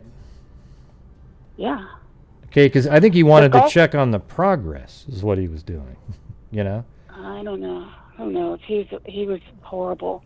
Well, what else would he be doing that for then? Why wouldn't he have just taken off? Because he knew it was going to happen, right? Stalling for what? So that we, the girls, my sister and I, wouldn't see or notice anything. The Cadillac was spotted by golfers at the golf course. So I don't know when it got there. Yeah, I don't know. I'm actually I know that you were there and everything, but I think that what he was doing is he left and he told the person, he might have even made a phone call in town there, when you weren't paying attention to him, to somebody. I don't really know, but it seems to me more like he left this house and then he wanted to drive by later to see if progress was being made, because there's no reason, if it was something that was planned, that he goes, okay, yeah, be over there at 2, I'll be gone. He just would have driven north, flown by the golf course, drove all the way into Des Moines, then came back at 6 o'clock at night, and things would have been done. It just feels like, because he sort of put himself in a little bit of a risky situation by driving by there again. But he wanted to make sure things were going. Or Gray, he may have been wanting to let somebody know, I got the girls out of the house, go ahead. Yeah, or, or something. She's by herself now. Right. Yeah, it could be something like that, because her car would still be there, and they wouldn't know if, because they wouldn't know that that the girls and that she was alone there without somehow a signal being given to them, because everything looked the same as it would normally look. Her car would be probably in the driveway, and that's what it would look like. So maybe he drove by as maybe it could be something like that, a signal, or he was just wanted to make sure, because at that point when you drove by that second time, didn't you say now there was a Cadillac parked in the same driveway? Was it right behind your mom's car? Yes, and it had the fins on it, so that's how we knew the date. It had the big fins. It was a white one. I don't want you to take up a lot of your time on this. Well, why not? It's great. I mean, it's interesting, I'm so thankful that you are. I had no idea you were featuring her tonight, and I really appreciate it. And also, another woman in Des Moines whose sister was murdered 10 years later by the same man. She's watching this too. We just appreciate our family members being. Well, I have the other name, and I was thinking of doing that one on another show, and then maybe I'll go kind of recap this one, because didn't you say there could be a relationship between those two? There is. I know more things. I found out things too just 2 years ago. After 50 some years, I found out more information. That's why I made that comment about the sheriff. Well, how about maybe she can come on? Maybe you guys can come on together, something like that. Yeah, she would be willing. She wants an end to this too, but they're all dead. Okay, but how about maybe you both can come on at the same time, then we can go over this again. Yeah. And maybe we'll this was a lot easier to use Skype, right? So maybe what I'll do is, I think I can have two people call in at the same time. I can't remember now. I don't use the video version of it. Yeah. But I don't mean, the thing is I like to try to, there's other shows out there that lets everything kind of keep going and going and going off into the weeds, and I like to just try to boom, boom, boom, keep it so that we get all the stuff, the facts put in there, because now it sounds really crazy. It sounds absolutely like it's been kept closed because they don't want to disclose records, law enforcement records. And so that's why it's a closed case, and so is the other girls, the other victims. It's closed. So even your mom's case is closed? It's a cold case. Yes, they don't want to. That's how they protect the records. Otherwise, they'd have freedom of information. They would have to disclose. Oh, I see. It's not closed. It's a cold case. Closed means they're just done. Okay, right. Yeah. Well, that's great. So you actually have more information. So maybe when you say you don't want to take up my time, this is what I do. It's like I know. I'm trying to get it figured. Well, you're not taking up my time. You're doing. We're going over your mom's case. Okay. Yeah. And man, this is way back in the year I was born, and that was a long time ago. I know. Momentous. The home didn't look like this back then, did it? No. Yeah, I would imagine that looks kind of a newer. No. But the driveway and everything's kind of similar, like things like that. The driveway is exactly the same driveway. Yeah. Yeah. So he must have had somebody that was a hitman type. Yes. Yeah, there were two men that day, but like I told you in my email, he paid them. I've only found this out recently that he paid them $10,000. So that's all. How do they have all this information, but then there's no arrest being made? Because my stepfather did he participated in the murder. He went to the car later. They told him where the car was with my mom in it, and they had botched the job, and so he shot her. And that's not in the information. And I don't know if I'm saying too much, but I found that out later. That he shot her because they had made a mess of the murder. I mean, she was still alive in the trunk of the vehicle? Yes, exactly. For how long? She had tried to, I don't know, but she had tried to claw it out. It was. Oh, Jesus. You know, that's why I'm in California. I left at 18 because I couldn't handle it. You know, just to survive these this kind of stuff, people leave, and so I buried my head in the sand, and I can only now talk about it that I'm in my 70s. Yeah, he was an animal. He was a horrible person, and that's why she was leaving him. Well, so he went there to, but why he drove all the way out to the. Okay, I'll let you do that part again. But he went all the way out to the airport. What made him think, oh, I better check? You know, I mean, it's sort of crazy because you're putting yourself at the scene, right? No, she was murdered in somewhere rural. Oh. She was murdered somewhere in somewhere out in the sticks somewhere because I remember that coming up. There was stuff on her body that was from the ground. Okay, so they killed her somewhere out there, maybe left the car there, then he went out there, checked on it. He went to the rural area. He would not have gone to Des Moines Airport. But he must have met them later, I mean, because he didn't get home till 6, so he just drove out there, or what? Like, he has had tons of businesses. He had businesses all over, so he could have gone anywhere and met them. Huh, that's wild. Yeah, he made at least one phone call from the ice fallies that day, so he was already checking to see if they were done. Where could he meet them? Give them their money. I don't know.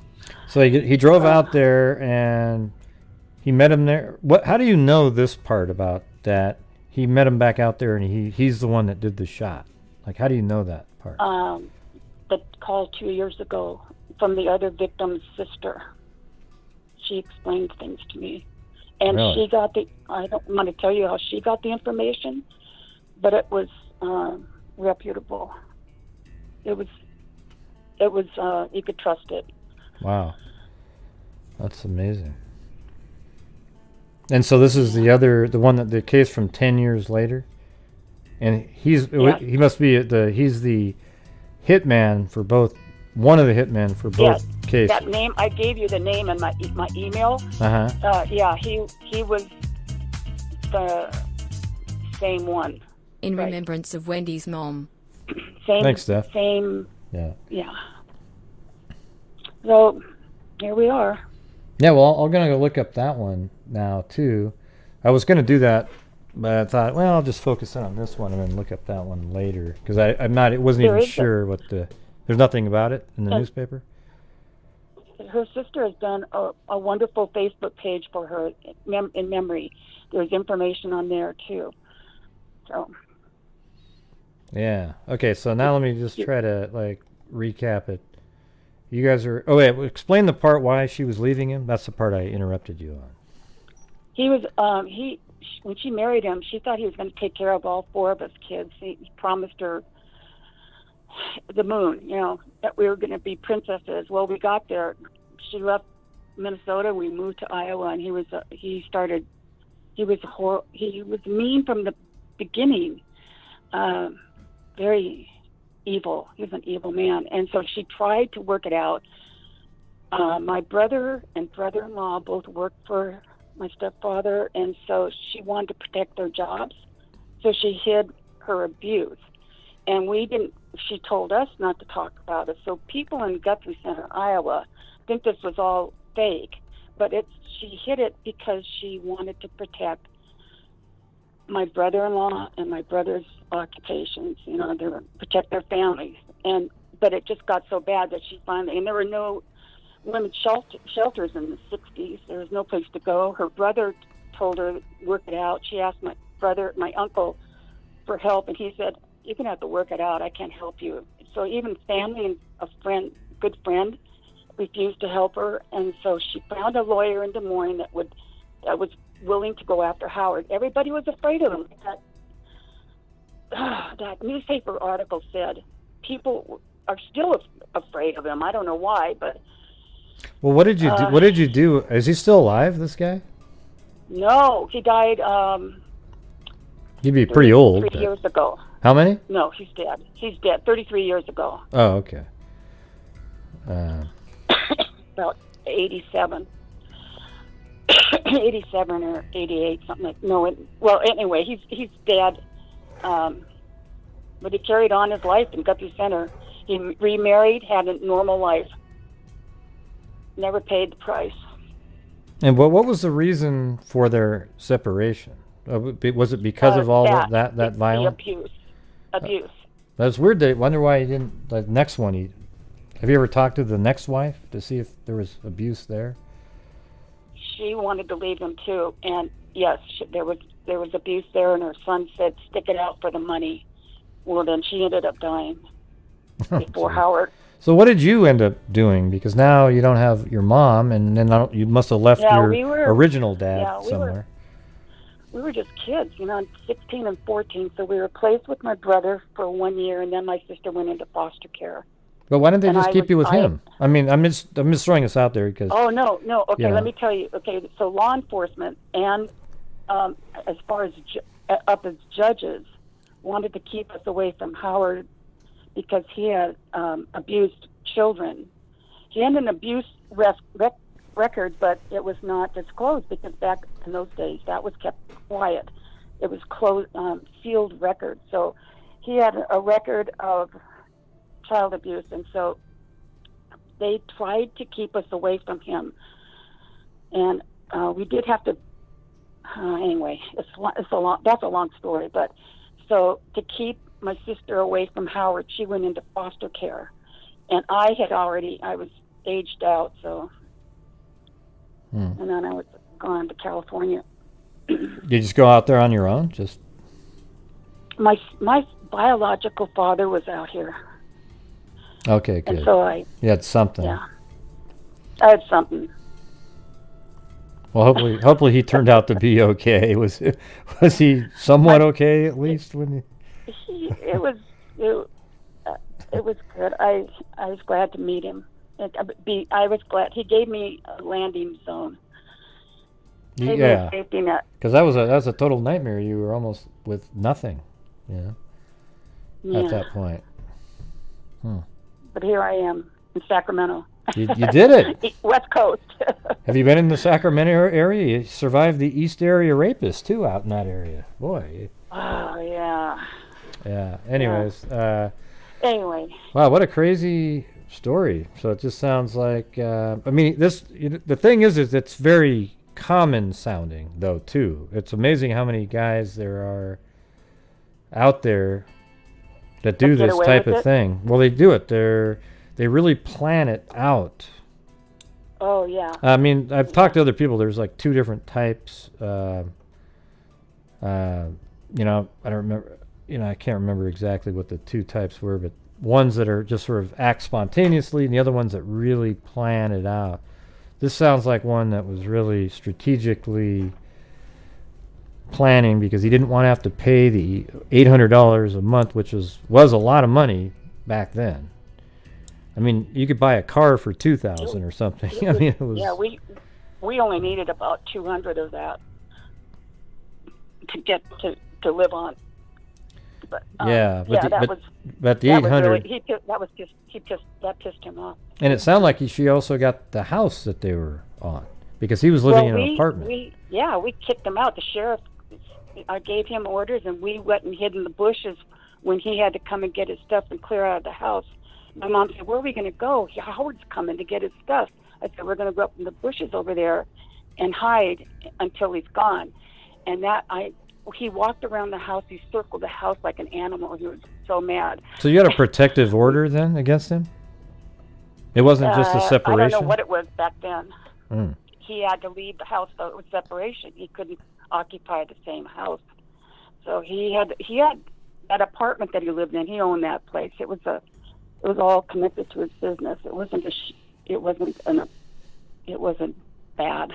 How's your sister doing? Do you guys still communicate or? Not good. No, she suffered. Not good. Is she still alive or? I brought her here to Sacramento. Oh, that's good. Good benefits here. Yeah. Okay. Huh. Well, I'm gonna look at that other case too. Yeah, and then thank you so much. Yeah, no problem. Sorry for, the whole issues earlier on. With the other line, I don't know what's going on. You can't, I don't know what happened there, and it's too hard to type, answers, so I'm glad I connected with you because I really admire you. Great. I tell people about you. You're a good guy. even though I'm so mean. Oh, so mean, but I like it. My thing is I come across like that sometimes, but I'm just trying to get to the meaningful points. Exactly. Like ding, ding, ding, ding, ding. Exactly. Like, sometimes I'll let people wander around in the story, but I like to get to the like ding, ding, ding. Now we've got the timeline, everything put in order, and then we can do the other stuff, right? Just don't change. Don't change. Okay, I won't. Okay. But let's do another show with your friend and you, and then we'll go back over this one and the other one, and then talk about the connections between the two. All right. All right. Thank you. That'd be cool. Oh, Take care. Thanks for calling. Sorry I had to go through that. That's what a nightmare that is. That's all right. Okay. It's okay. Have a good one. Bye-bye. Bye.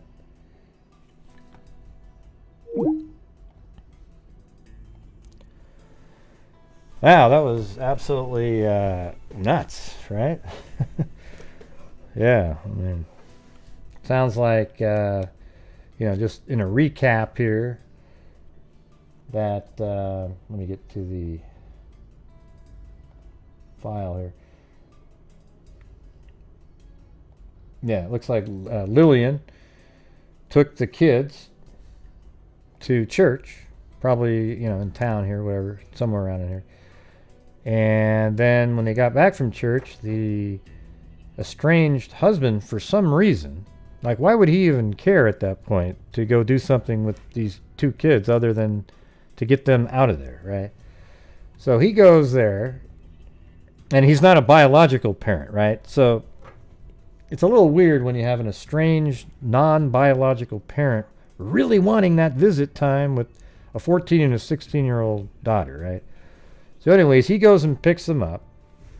And then instead of driving north here and then heading in onto Highway 44 and into Des Moines, which is way over here out in this area, he headed south down here, winding around, stopping at different places, and then eventually drives back by the house, sees now when they drive by, Wendy in the chat, the daughter of Lillian, said she saw a Cadillac with the fins on the back behind her mother's car, and she knew and her sister knew at that point something was going really bad was going on. Then he did take them to the ice capades in Des Moines and got home at about 6 and then dropped them off. Then they went in, their mom wasn't around, and they started making phone calls. But it turns out that Lillian was apparently abducted by one or two guys, driven out to some area and stabbed, and the husband went out there to meet them there, wherever this location was, and she was still alive. So he ends up shooting her, and I guess apparently there's evidence that she tried to claw her way out, according to Wendy. And then eventually they must have driven the car and dropped it off at the airport.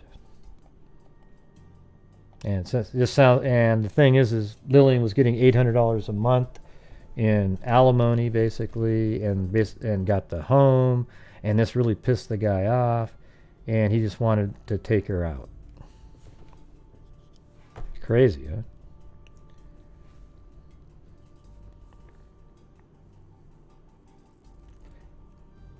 When you guys, let me ask you something, Wendy. Just say yes or no, or whatever you want to type in.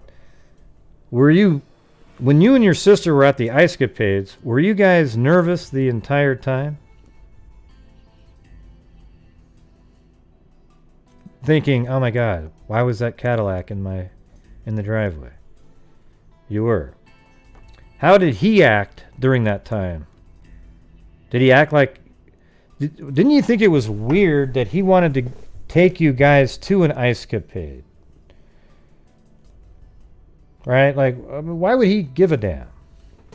He you know, you weren't his biological kid. Not to say that there aren't good stepdads out there, but he obviously hated your mom, didn't really like the situation. And then all of a sudden, he's going to go take you to the ice capades. I mean, I don't know if hindsight, but it seems like, oh, he's up and down? Okay. It just seems a little odd that while they're separated, he's going to want to take you to ice capades.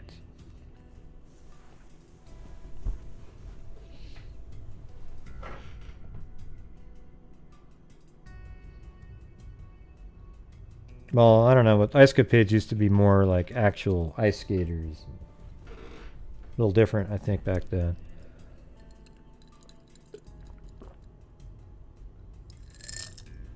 Oh, really? Does it go through the whole crime and everything? Did you write it?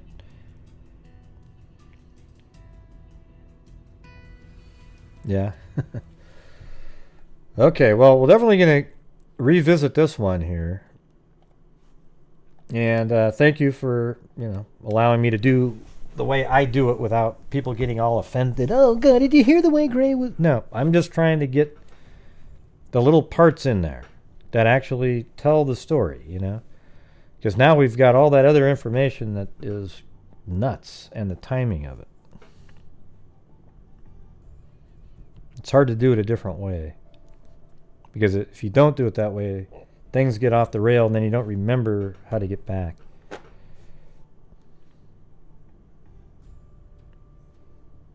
Oh, you can't read it because it's too... That's interesting that somebody wrote a book about that one.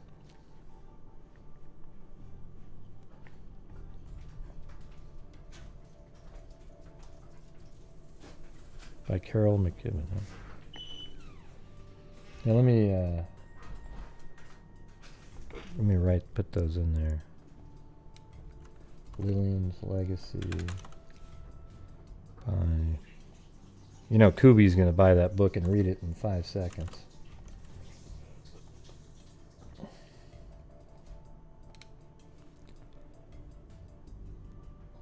Probably on Amazon.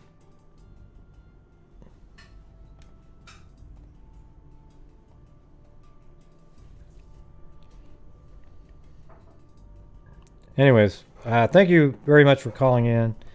And it was weird because I remembered vaguely that somebody had given me a case, and I just happened to see this folder on my desktop. I was looking for it, and I gave a Hail Mary at a folder, and there it was. So I got, okay, let's do it. And I actually didn't have your name written on the text file, so thank God you happened to show up in the chat and say your name, that you were there. Is that when you sent that? Last June? Wow. I don't know how I found that on the desktop there.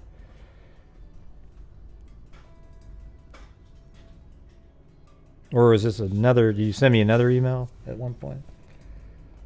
But anyways, if you guys do have your own actual stories out there, you can send them to me. And I've covered a few different ones that people have.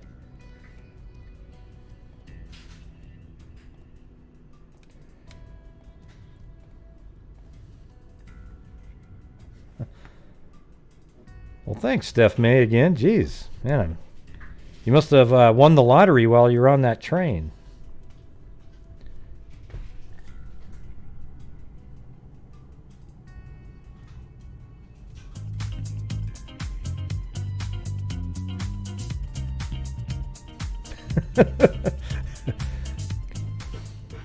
Got me crying over here thinking Gray about is so mean. and loving mean old Gray going soft and sweet with his cold case Superman cape. Yeah, that's right. Well, I appreciate you anyway. It's okay. I think we're settling into sort of a COVID norm. Maybe once the COVID shit's over. You know what they were saying today is, they're going to have enough people vaccinated by May. That's pretty amazing. Think how amazing that is. That means in literally 1 year from the time, I guess the vaccines were, Trump had actually put together the warp speed in January, believe it or not, before anybody was even giving a damn about the virus, really. He said, oh, yeah, we got to get this going. So that's when it started. But in not even a year, you have these four... Now there's 4 vaccine candidates out there. And they're not just candidates. They're literally... They work. So that's pretty amazing. And then May, they're saying... they're going to get the first doses out here in the next couple weeks to, healthcare workers and elderly people with conditions, I guess. And if I was them, I would actually go down in age. I would actually start doing blocks of people. I'd say, okay, if you're 70 years and older or have conditions, you're on the first wave. And if you're between 50 and 70, or maybe 55 and 70, and then do 45, 55, and then start going down, because literally the younger you are, but always include people with comorbidities in the first wave. So it doesn't matter what age you are in those. That's how I would do it.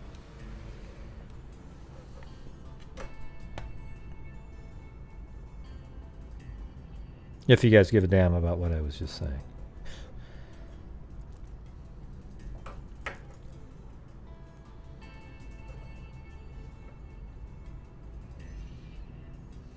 Hey, Rebecca, thanks for that. What you sent me. I was trying to figure out what the liquid part.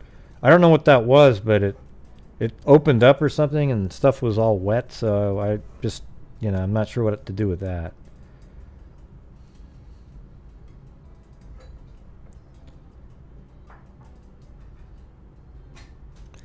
Yeah, well, the vaccine's interesting too. If you go look up how they work, but and how they're being delivered. I think everybody should feel pretty safe. Don't be the people that go, well, let's see how it works on everybody else. Be the patriotic ones. Let's get this shit taken care of, all right? I mean, I'm telling you, I'm going to jam it in my arm the second it's available for me.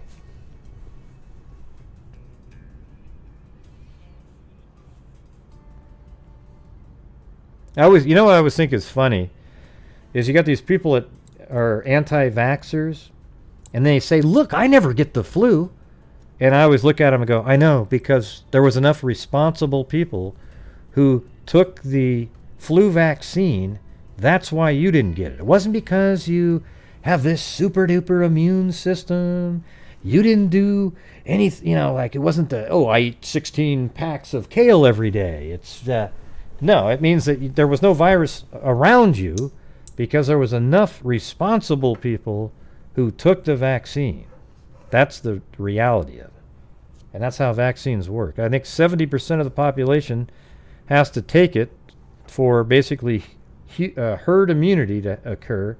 And then those other 30% will see, I didn't need to take it.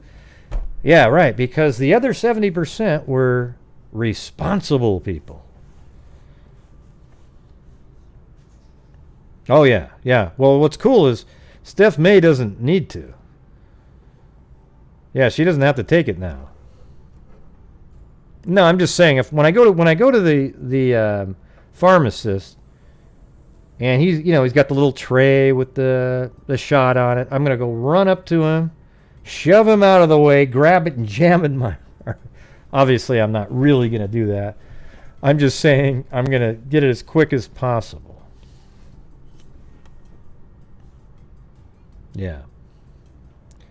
Vaccines are good, everybody. They don't put nanobots in them. They don't come from some far planet away where they're monitoring every... they've cured a lot of things. Or kept you from getting a lot of things.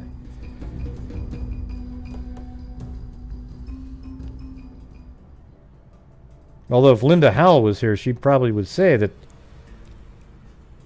believe in the nanobots, because that's what Linda Molden Howe of the Cattle Mutilations and Crop Circles. Thanks, Kubi. All right, everybody. I'm going to move on to the next one now. Hopefully. There was another one in that same year, by the way, in Iowa. That's one of the other ones that I picked up on here. It was pretty interesting. There's a ton of information on it, but I think they're not related whatsoever. Okay, but this is the one of Janice Snow here.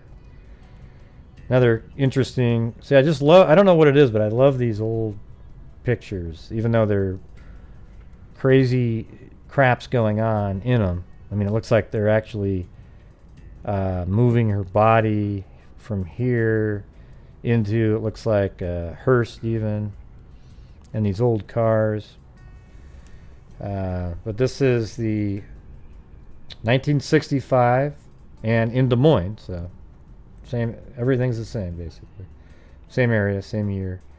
The body of a 17-year-old technical high school senior who disappeared after an Easter shopping trip downtown Monday night. This one's unsolved. I stumbled upon it while looking at this one in 1965, and then I looked her name up, and it's still unsolved. So you always wonder about those kind of things. It's amazing. She disappeared after an Easter shopping trip downtown. I bet you Wendy remembers this one, because usually stuff during that same time period you're always wondering. It was found in a wooded area of southeast Des Moines about 9 a.m. Thursday. Authorities said the girl identified as Janice Snow, daughter of Mr. and Mrs. Billy M. Snow. And let's see. Let's go to that address. 3843 Layden Avenue. Yep, it's in Des Moines there. So right here, this is where she lived.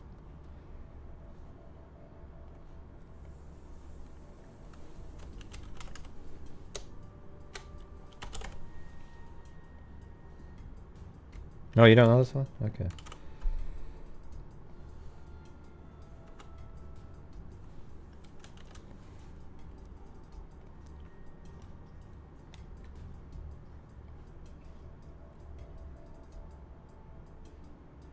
I always like to just look at it.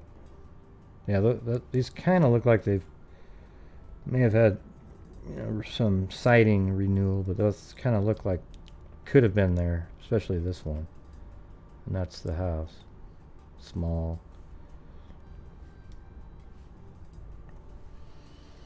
Her body, fully clothed except for shoes, which were missing, was discovered by a city streets department truck driver, Edward Brose, in a clump of bushes in the 2000 block of Southeast Park Avenue, about 25 to 30 feet north of the street. So let's see if that looks anything like that anymore. So the 2000 block of Southeast Park Avenue. 2000 Southeast Park Avenue.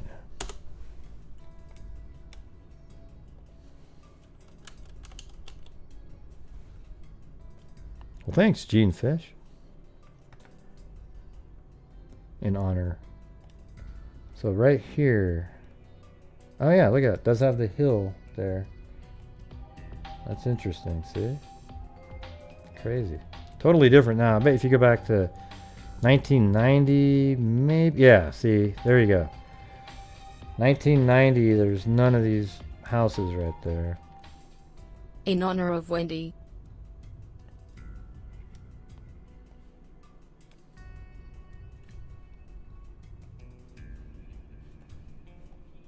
Kind of makes you think it maybe... Yeah, it's hard to know. But there's a steep hill pretty much over there. Kind of makes you think that it could be at the top of that.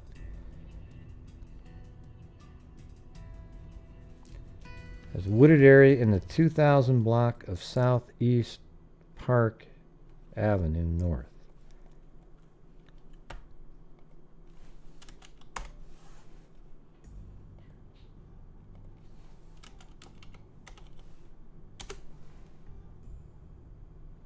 Yep, same place. Right by a golf course there. Okay. Chief of Detectives Eastdale Allen said the girl had been stabbed numerous times in the back and chest area. He said there were some signs of a struggle at the spot where the body was found, but it was not definite that the girl had been slain there. Several suspects were being held for questioning at police headquarters Thursday. Miss Snow had been missing since about 8:30 p.m. Monday, when she left two girls' friends after a downtown shopping trip, apparently to go home.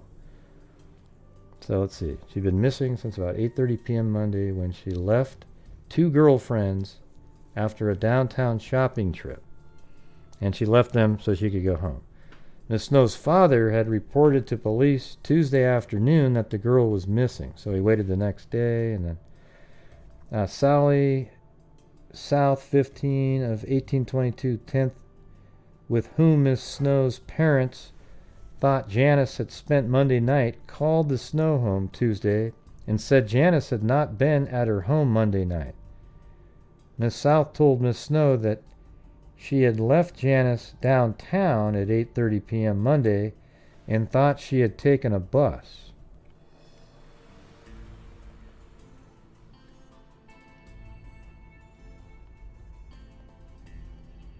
See, isn't that crazy? Look at that shot right there.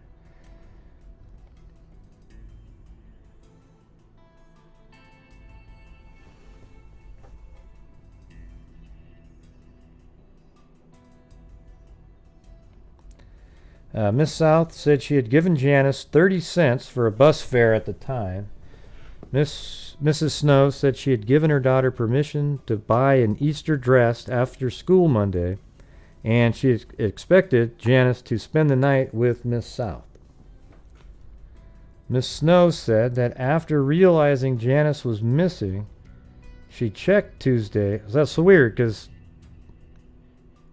that's interesting in a way, because it sounds like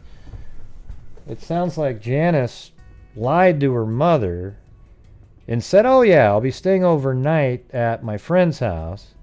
But the friend says, "No, she didn't stay overnight at my house. I dropped her off downtown at 8:30. So it sounds like Janice may have had other plans. You know what I'm saying? Like she was going to meet somebody else down there. So it says Miss Snow said she gave her daughter permission to buy an Easter dress after school Monday, and she had expected Janice to spend the night with Miss South. See? Miss Snow said that after realizing Janice was missing, she checked Tuesday with the bus driver who would have been driving the bus Janice would have ridden. The driver said he didn't remember anyone of that description on his bus. Mrs. Snow said that if Janice had ridden the bus, she would have had to walk from East 38th Street and Easton Boulevard, a distance of about 12 blocks, to reach the Snow home. So let's see where that is. East 38th Street.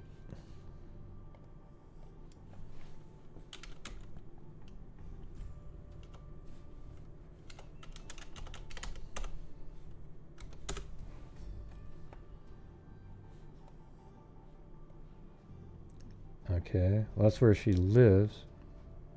And that's East 38th Street, 12 blocks. Let's see. Weird. Okay, so in a minute here, we might get a pretty good area of where she was. Just a second. 38th Street and Easton. Okay, so it's 38th Street and Easton.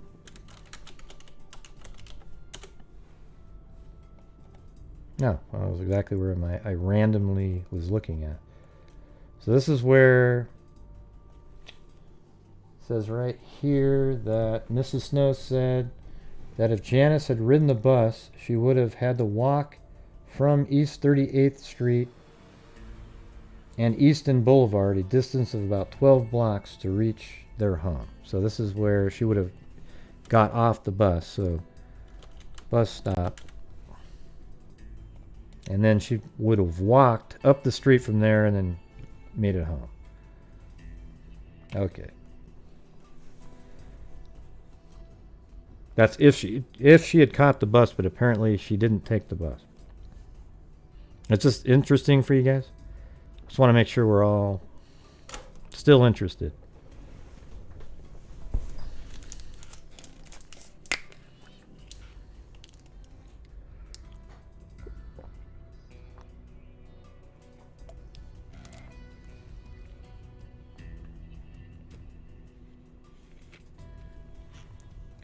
Vaccines are safe. Let's just move on though, okay? Elena, we're trying to do a case. You seem really hyperly focused. All right, here we go. So in this area here it says Detective Chief Allen said it was not determined immediately whether the girl had been criminally assaulted. Thanks, Linda Howell. Good night. An autopsy was being performed under the direction of Dr. Leo Luca, Polk County Medical Examiner. Luca said his preliminary check indicated that Miss Snow's body had been at the spot where it was found at least overnight.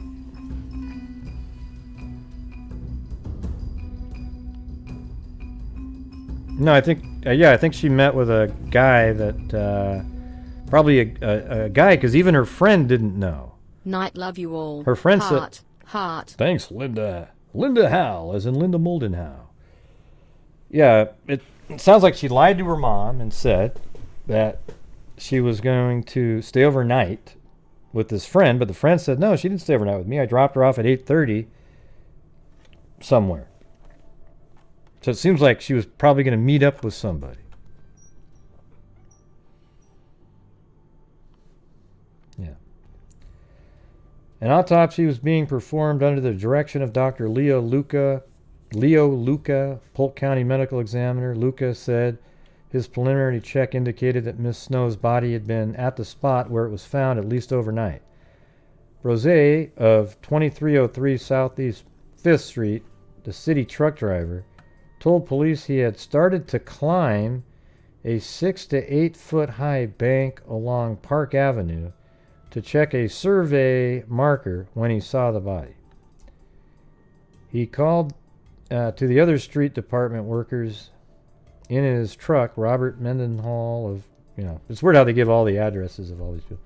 Detective Chief Allen said policemen were searching the area where the body was found for the murder weapon, believed to be a knife, Miss Snow's shoes, and any other clues. Police also planned to question Miss South and another tech student, Judy Young, who was with Miss Snow on the shopping trip Monday evening, later Thursday. Let's see. Police also planned to question Miss South and another tech student, Judy Young, who was with Miss Snow. All right, that's the one that said she dropped her off at 8:30. Jack South, 18, brother of South girl, said Thursday that he knew Janice had dated her. He knew Janice and had dated her for about a month. She was a real nice, quiet girl, he said. She didn't have any enemies that I know of. She was pretty popular in the school. South, a former tech student, said Janice and his sister left tech Monday afternoon and went to downtown Des Moines to shop. He said his sister told him that about 8:30 p.m. the two girls took separate buses to go home. Sally told her brother that was the last time she saw Janice. And this is, detectives are inspecting the spot where the body of Janice Snow, 17, was found Thursday morning by a city truck driver who had climbed a bank along Southeast Park Avenue.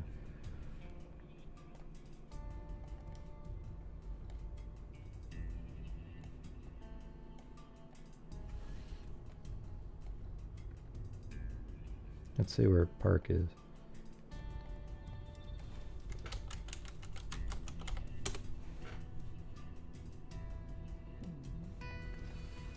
Okay, so now that's the same street, because that's that golf course, right?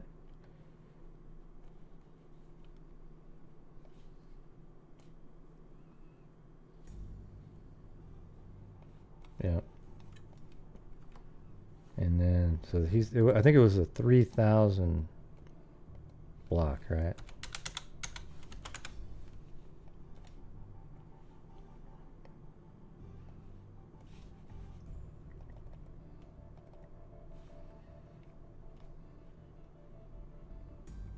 No, it was a 2,000 clump of bushes in the 2,000 block.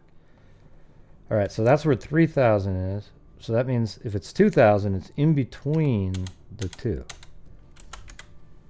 Okay, so that means it's going to be somewhere around in this area. And look, there is a little slight upgrade there, but I'm sure it looks totally different now. And let's see what it looked like even in 1990 in this spot.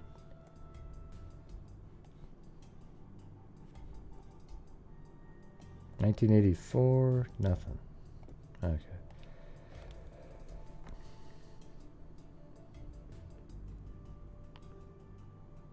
Read the title, Mimi. You'll see it on there.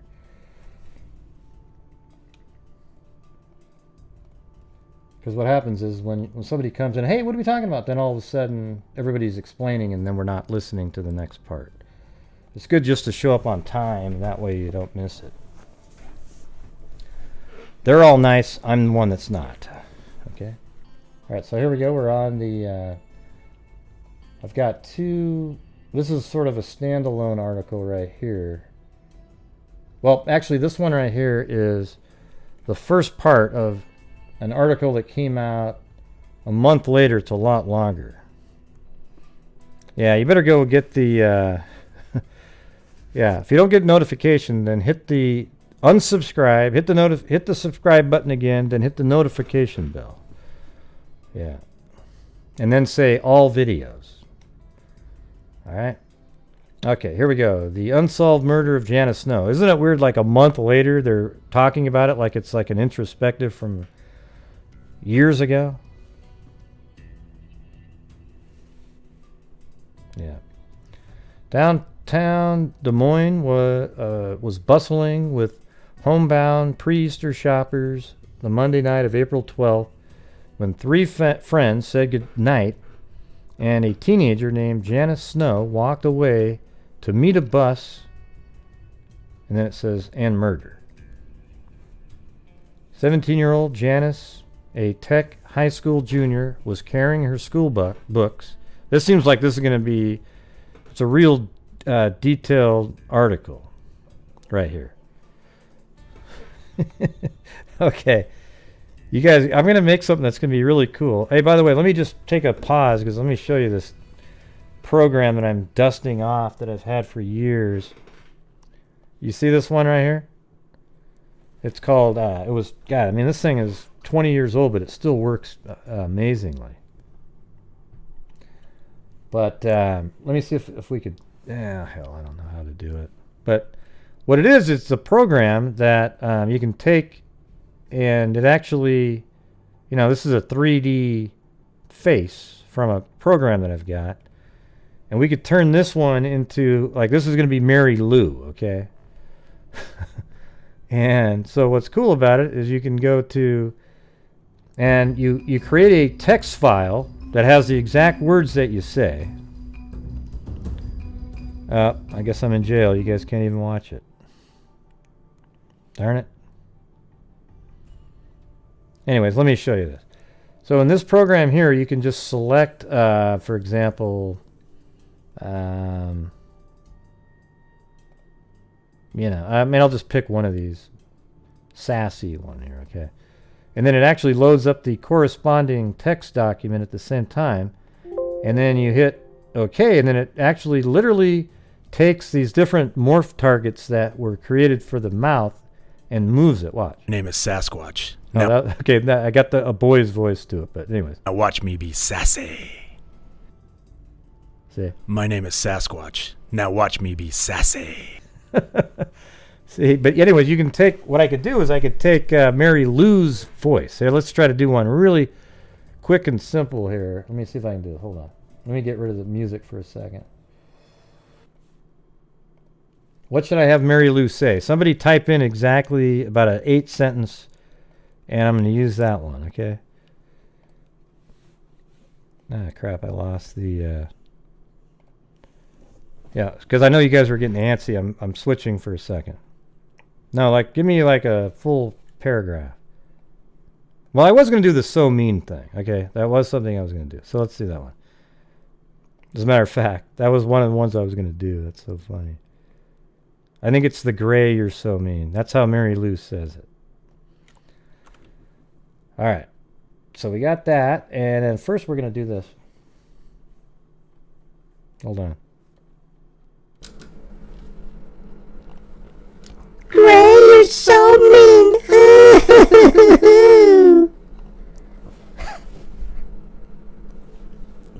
Let me do it again.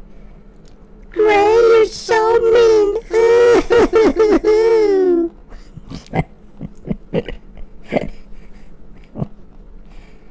That was horrible.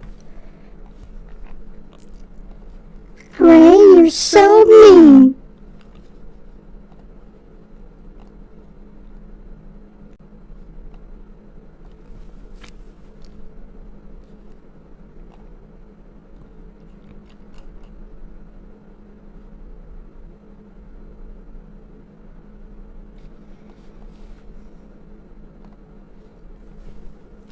No, seriously, guys. This is going to be cool. This is going to be cool. Now, it's not better because I'm doing Mary Lou's voice, Bush and Beach Lifestyle. So it can't be better, all right? That made no sense. Let's see.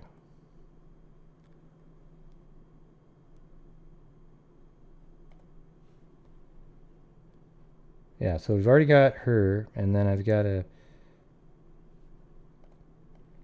There we go. I know where to put it. It's going to go right under there.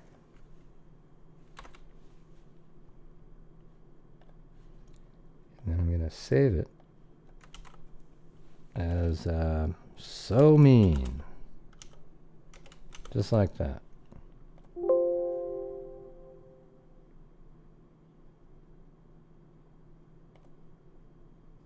No, it's not letting me put it there. Why not?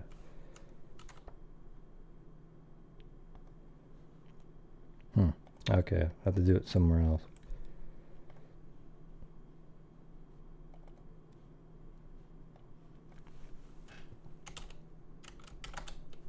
So mean MP3. Or wave. Has to be a wave file. It's so quiet.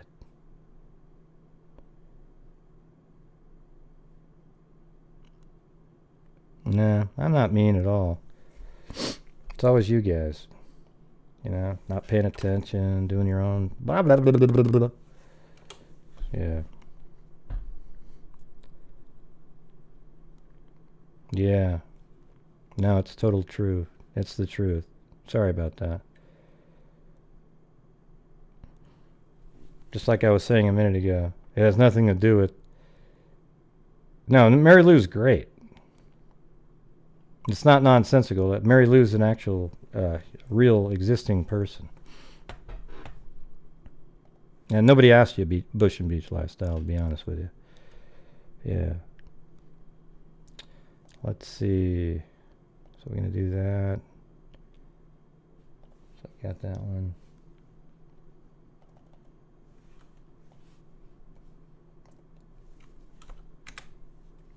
Alright, now I think I can put this in this folder.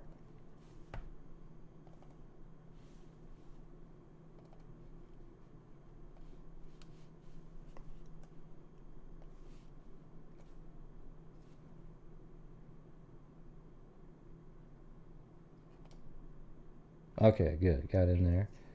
Now I'm going to make a text file in the same folder. Ah, yes, it's not letting me... So mean. Gray is so mean. Okay. That's it, right? And now we can do it. Thank you.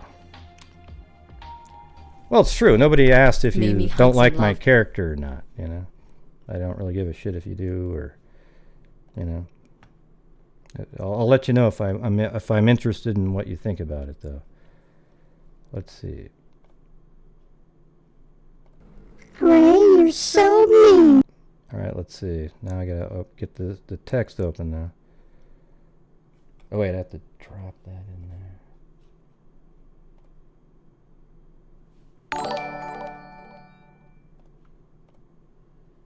And here we go. Ray, you're so mean. Oh boy. Ray, you're so mean. Oh, that didn't really work. You actually have to take some time to tweak it, unless it's,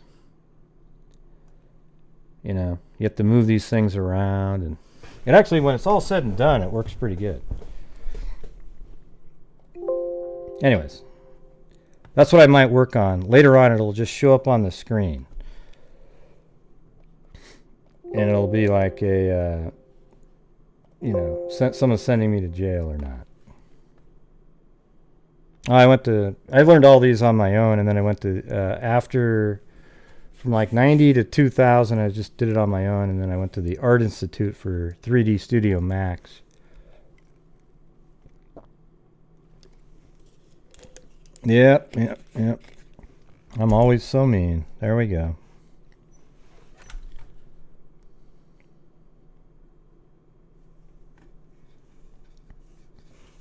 Yeah, have another drink, Bush and Beach Lifestyle. Have another drink. Let's see.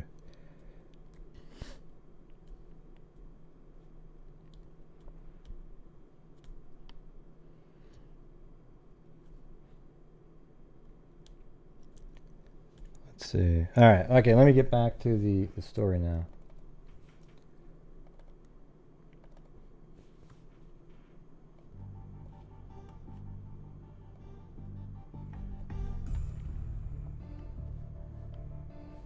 Yeah, seem like you need one.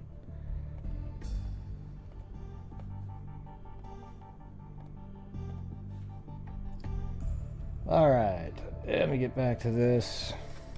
So this one here is going to have the whole thing.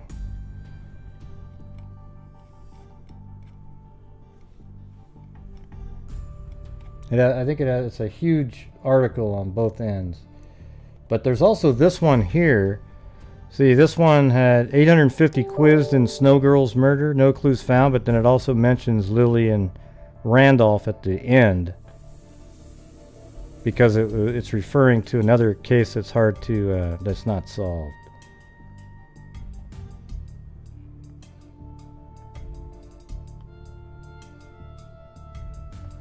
Oh yeah, I can't see. Thanks, Liz Parsons. Hey, and Liz Parsons became a freak. And Gene Fish. Thank you.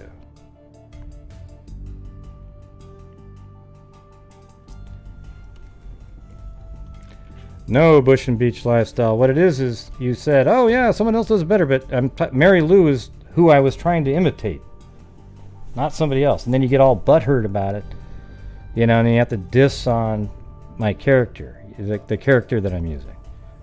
Nobody cared what your opinion was on that, you know? Go create your own channel, and then we'll all come over and bash the shit you're doing on it, okay? It's fun. It's always great when somebody does that. Yeah.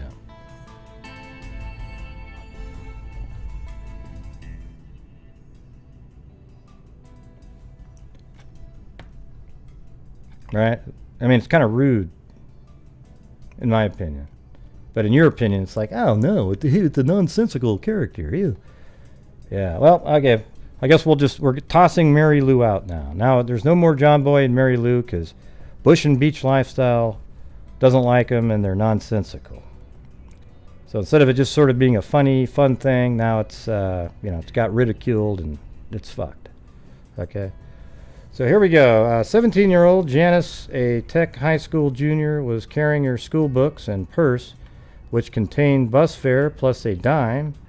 The dime borrowed from one of her friends, Sally, South 15 was to have been used by Janice to call her father so he could pick her up from the dark, lonely bus stop at East 33rd and Easton Boulevard, 12 blocks from the Snow's home at 3843 Layden Avenue.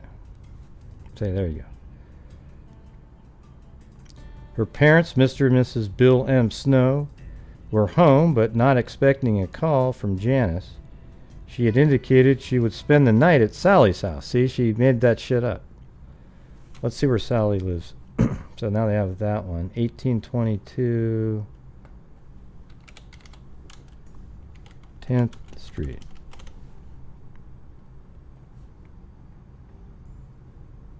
Alright, so this is where Sally lived at the time.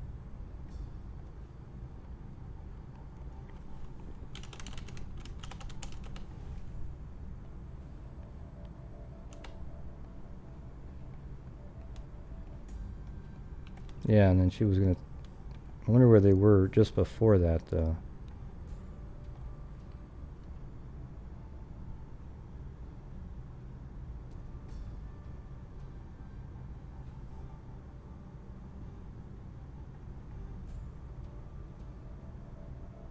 Yeah, I like them. I like them too, but I guess they're just nonsensical. We can't do it. Like, we didn't know that, though, you know, that they were just made-up characters. You don't have chat? Well, you're right there. Oh, you mean your tablet doesn't have chat? I can see you chatting, though.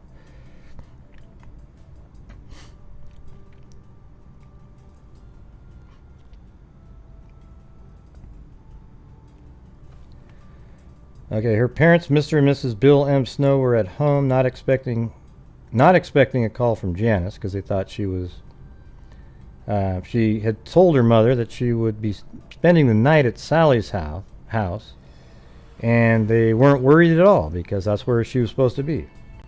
After departing from Sally, Judy Young, also 15, shortly after 9 p.m., Janice walked west on Locust Street. Let's see where that is.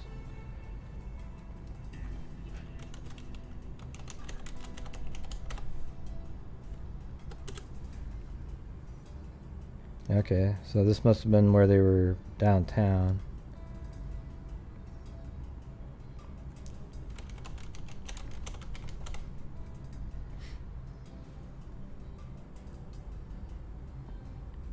After departing from Sally and Judy Young, also 15, shortly after 9 p.m., Janice walked west on Local Street towards the bus stop in front of 610. Okay, here we go. 610 Locust Street.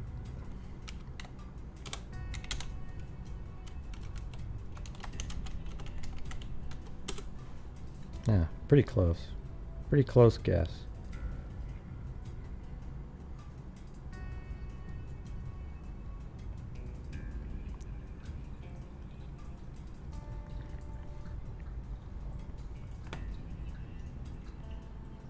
Her friends caught a northbound bus at another stop.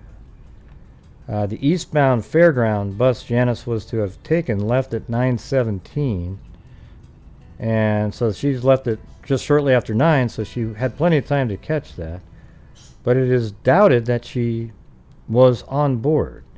In any event, her parents never received a call from her. The next time Janice was reported seen was about 8 a.m. Thursday. Is that real? Let's see, hold on. Shortly after 9 p.m. on... What day is this?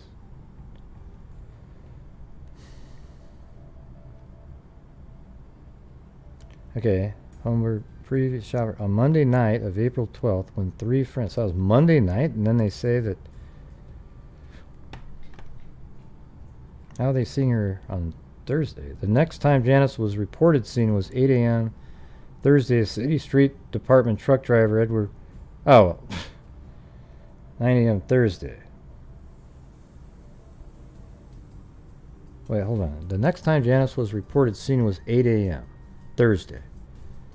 A City Street apartment truck driver Edward Brose discovered the body in a lonely spot. So are you counting that as her being seen? That's stupid. Jesus. God. She was lying on her back in a clump of bushes in the 2000 block of Southeast Park Avenue. On her face was an expression of resignation common to the dead.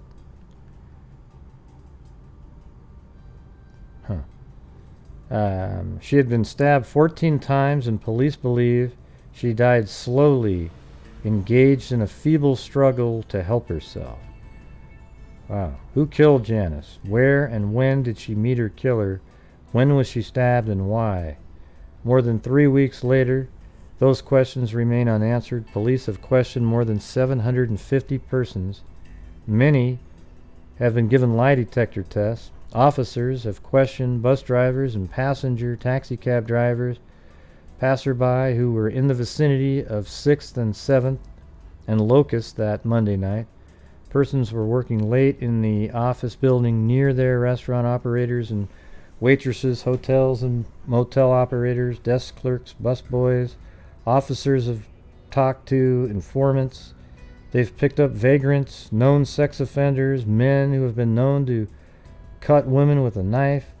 They have investigated similar crimes in the cities. Police have some leads, a couple of theories that may work out, but nothing solid yet. Nobody remembers seeing Janice after she left her friends, say Police Captain Wendell Nichols. Yet a killer was downtown, saw her, talked to her. Why didn't anyone else? This is what baffles all of us. So it's almost like she obviously lied to her, she lied to her parents, and her friends probably dropped her off thinking she was heading home, but maybe she didn't have plans on going home at all at that time. Because remember, she told her parents she was going to be staying out overnight, so she may have met somebody and was going to meet that person. And they may have even had a car, said, hey, I'll meet you around 9 at the...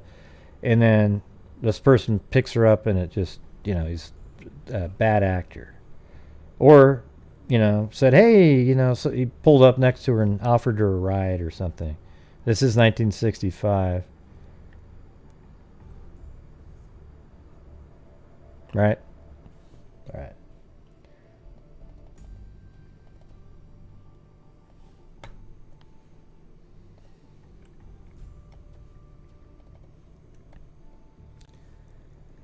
Detective Chief Dale Allen, this is what absolutely astounds us. Janice Snow has been described by her friends and family as a girl who smiled a great deal, who tended to laugh things off. Sally South, a classmate and close friend, said Janice was cute with a personality that made people like her. Just like me, everybody. Janice enjoyed going to... I'm kidding, okay. Janice enjoyed going to teenage parties at friends' homes to talk and dance. The Jerk, Frug, and Watusi. Haven't heard of any of those. She went on dates occasionally, to the movies, to the drive-in restaurant, or just driving around. She liked to go shopping in the downtown area with friends, stopping for a Coke and French fries. I mean, I'm sure that's how Bush and Beach lifestyle would describe me, right? Somebody, I have a personality that makes people like me. I'm not sure what those dances are. What's the Frug and Watusi?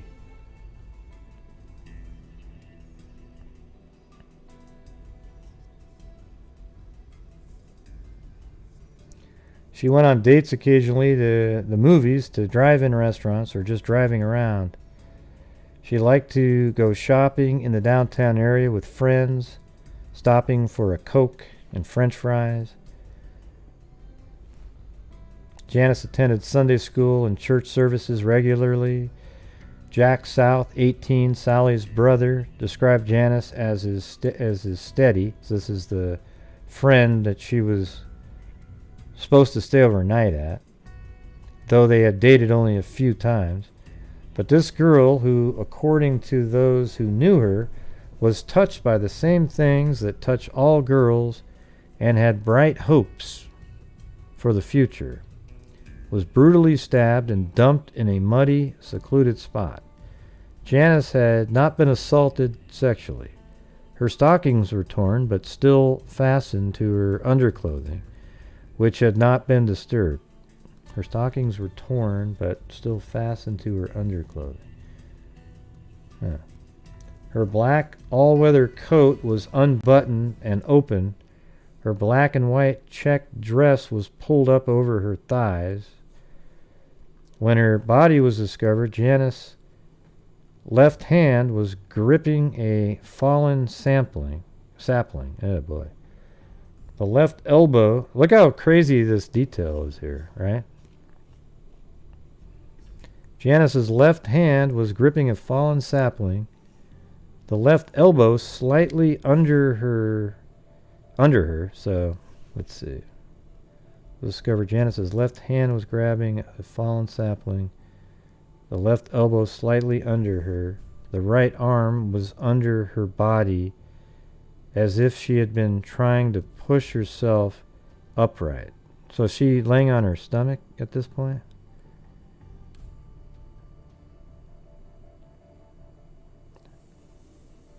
I don't see that. When her body was discovered, Janice's left hand was gripping a small sapling. The left elbow under her, the right arm under her body, as if she was trying to push her up. So that means it was kind of like this, under her body. Like this, right?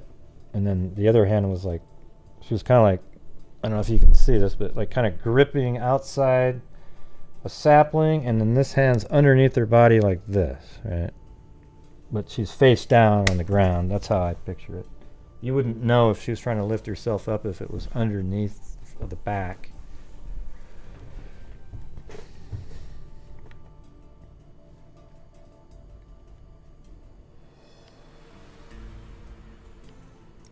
Missing are her shoes, her red over-the-shoulder type purse, her school books, history and biology. So all the stuff's missing. Her shoes, her red over-the-shoulder type purse, her school books, history and biology, shorthand notebooks, and 4 manila folders. She had 2 stab wounds in the lungs, 2 in the liver, numerous others in the midsection, in front, more in her back, a gash on her left arm, and a wound that penetrated the skull and caused slight bleeding in the brain. The deepest wound was 4.5 inches, police said. They think the murder weapon, which has never been found, was a knife with a blade about 5 inches long. Police believe the gash in Janice's left arm was made as Janice tried to protect herself against the assailant. So that's the same arm that was grabbing the sapling. Polk County Medical Examiner Dr. Leo Luca fixed the time of death at from 10 p.m. Wednesday to 2 a.m. Thursday, or 6 to 10 hours before the body was found. And so it was found. Okay, yeah. Police said Dr. Luca reported that Janice, well, let's see. That's kind of weird. So 10 p.m. Police County Medical Examiner fixed the time of death from 10 p.m. to Wednesday. So that means she was alive for 2 days somewhere, right? Because she went missing on Monday, right?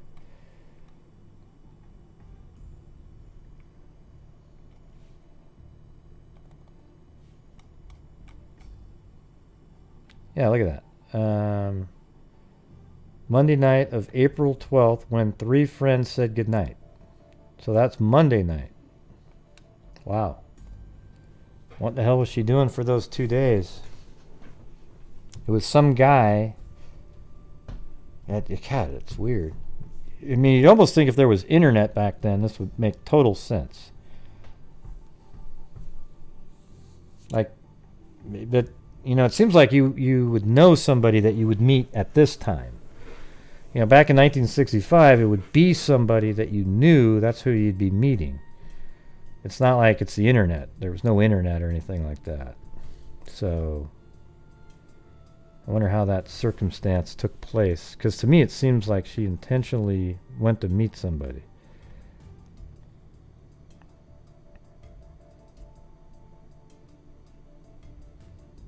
Well, cool, una of a kind.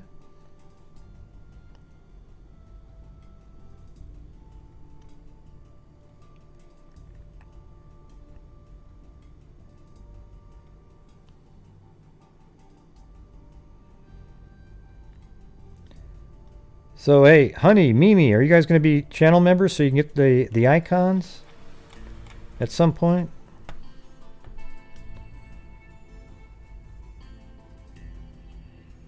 Yeah, I don't know. It just doesn't sound. But she wasn't heading home, L-Dot. So you gotta put all the parts that are in there. Don't you remember? She told her mom that she was staying overnight at the friend's house who dropped her off at that. Well, there's a join button underneath the video, and then if there's also a if you have an Apple or an iPhone, there's a link in the description. I know what you're talking about, L-Dot, but why would that have happened? She wasn't going to be taking the bus, right? I think she was just saying, hey, drop me off here, and wasn't going to be taking the bus. I can't go get the link. I'm in the middle of a show. So.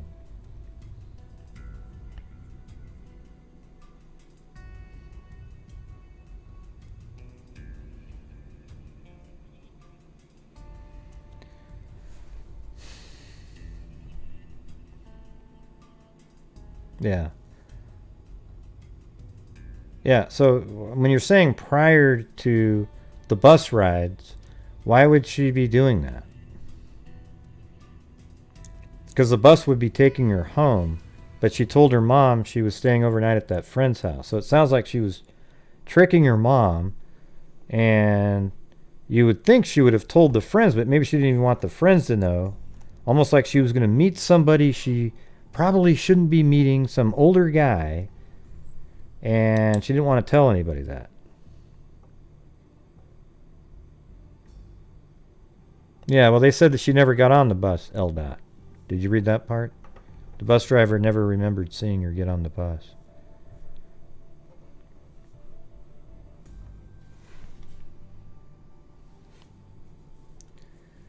Alright, the deepest wound. Let me get to this part. She had 2 stab wounds in the lungs. Okay, we went through that. The deepest wound was 4.5 inches, police said. They think the murder weapon, which was never found, was a knife with a blade about 5 inches long. Police believe the gash in Janice's left arm was made as Janice tried to protect herself against her assailant. Polk County Medical Examiner Dr. Leo Luca fixed the time of death from 10 p.m. Wednesday to 2 a.m. Thursday. God, that's nuts. Or 6 to 10 hours before the body was found. So she was alive for, sounds like, let's see, Monday, all of Tuesday, all of Wednesday, basically. Police said Dr. Luca reported that Janice could have lived only a short time after being stabbed. Dr. Luca reported that he believes Janice was stabbed elsewhere, then taken already dead to the spot where her body was found. Well, that's stupid because she was grasping the tree. How's that possible? Police disagree with some of Luca's findings, which they say possibly led to us off on the wrong track early in the investigation. Yeah, that's total bullshit. She was grasping a seedling. Based on information from the medical examiner that Janice died a short time after being stabbed, we immediately began an investigation to determine where she stayed and with whom from Monday night to Wednesday night, said Nichols. That's crazy. We spent a lot of time and effort on the angle and got nowhere, said Police Chief Veer Douglas. Police later consulted a pathologist who reported that Janice could have lived some time with her wounds.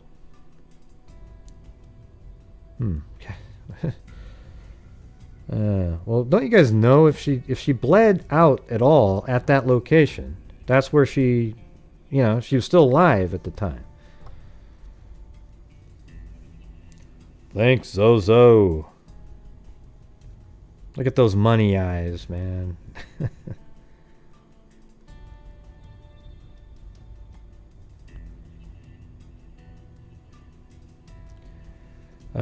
Also, since the temperature during the period was below 50 degrees, she could have died earlier. Okay. I think, I think she was just there for the entire time. I don't think she was. It seems a little bit odd that she was alive for 2 days. We have had those cases, but. So it's different direction. Police later consulted a pathologist who reported that Janice could have lived some time with her wounds. Okay, so, maybe that does mean she lived. Also, since the temperature during the period was below 50 degrees, which she could have died earlier and the body would have shown little or no decomposition, police said they were told by the pathologist. On the basis of this information, we began investigating in a different direction. We began working from the standpoint that Janice was with her killer a few hours, possibly held prisoner, then stabbed and left for dead. Nichols said that from the medical examiner's report, we originally believed she must have been with someone she knew for 2 days, then killed. See, that's what it would have sounded like. That's what I was thinking based on... But now it turns out he could have been wrong. We were looking for the place where she and the killer stayed. We would have gotten into the loop area a lot faster, Douglas said, to determine what happened on that walk to the bus stop. But in a case like this, the leads get cold fast. Dr. Luca was not available for comment Monday. Police now believe Janice may have been in the spot where she was found for 48 hours or more from late Monday night. So that's what I think. I think she was put there right away. Now, based on the temperature there. Or early Tuesday morning. The knees of her stockings were torn. The heels and soles of her feet were dirty, as if she tried to walk or crawl. There were no bruises on the body, an indication she was not struck before the killer began stabbing her. Let's see. There were no bruises on her body. Okay, so she had no bruises. The stabbings were first, basically. The left sleeve on her coat was torn, however. Okay, a rain early the morning, Janice's body was discovered, obliterated traces of footprints, and police could not determine if a struggle had taken place at the scene. Police have several theories on what occurred as Janice walked along Locust Street that night. Here is one of them. So let's see if it matches some of the stuff you guys were thinking. A car pulled over to the curb, and the person or persons in it attracted the girl's attention. That was one of the ones I was talking about. She knew or thought she knew whoever was in it. She was tricked into getting in, possibly force. Once inside, Janice knew she had made a grave mistake and tried to get out. She was restrained by someone pulling forcibly on her left sleeve. I think that's just so speculative on how that jacket got torn. I mean, you know what I mean? Like, that could have been torn 1,000 different ways. She was restrained by someone pulling forcibly on the left sleeve of her coat, which could be an explanation for it being torn. See? Look at that. Finally, in order to prevent her crying out or leaving, she was stabbed taken to the spot in southeast Des Moines and stabbed again. She was left for dead. But so she was still alive. She survived maybe early stab wounds, and then she was stabbed again. Douglas Nick, maybe they thought she was dead, and then she wasn't when they got there, so they stabbed her again, but she still even survived that, grabbed onto the, or as they were stabbing her, she grabbed onto the sapling as she was being stabbed, and she was grabbing it out of pain, and then she died right there, but she was still gripping it.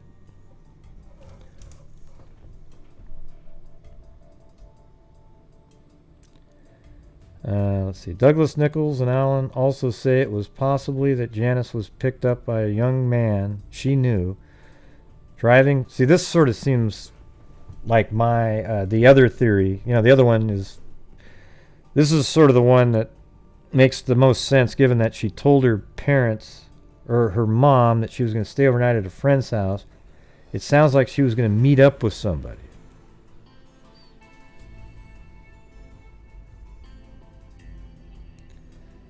Okay, so Douglas, Nichols, and Allen also say it's possible that Janice was picked up by a young man she knew driving to a secluded spot. Perhaps he began making advances, and then she resisted. He became angry and stabbed her.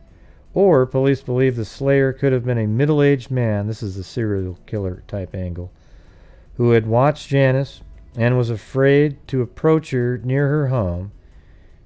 Well, I don't know. I mean, she was all over the place that day. I mean, she was over at the friend's house, and I don't know when you say near her home. I don't agree with that part, but it could easily be that he came up upon her as she was, you know, heading towards the bus stop or even waiting for the bus, and said, "Hey, you want to ride?" He may have offered to drive her home, then tried to force himself on her. Then she threatened to expose him. He became frightened and stabbed her. Of the two emotions, rage and fear, we think fear is the strongest, Nichols observed. Also, say Nichols and Douglas, we may have on the loose a man who receives sexual satisfaction from stabbing women. Such a man seldom rapes his victim, they added. So they're actually describing a serial killer right here, but they just didn't have the name of they weren't called serial killers back then, right?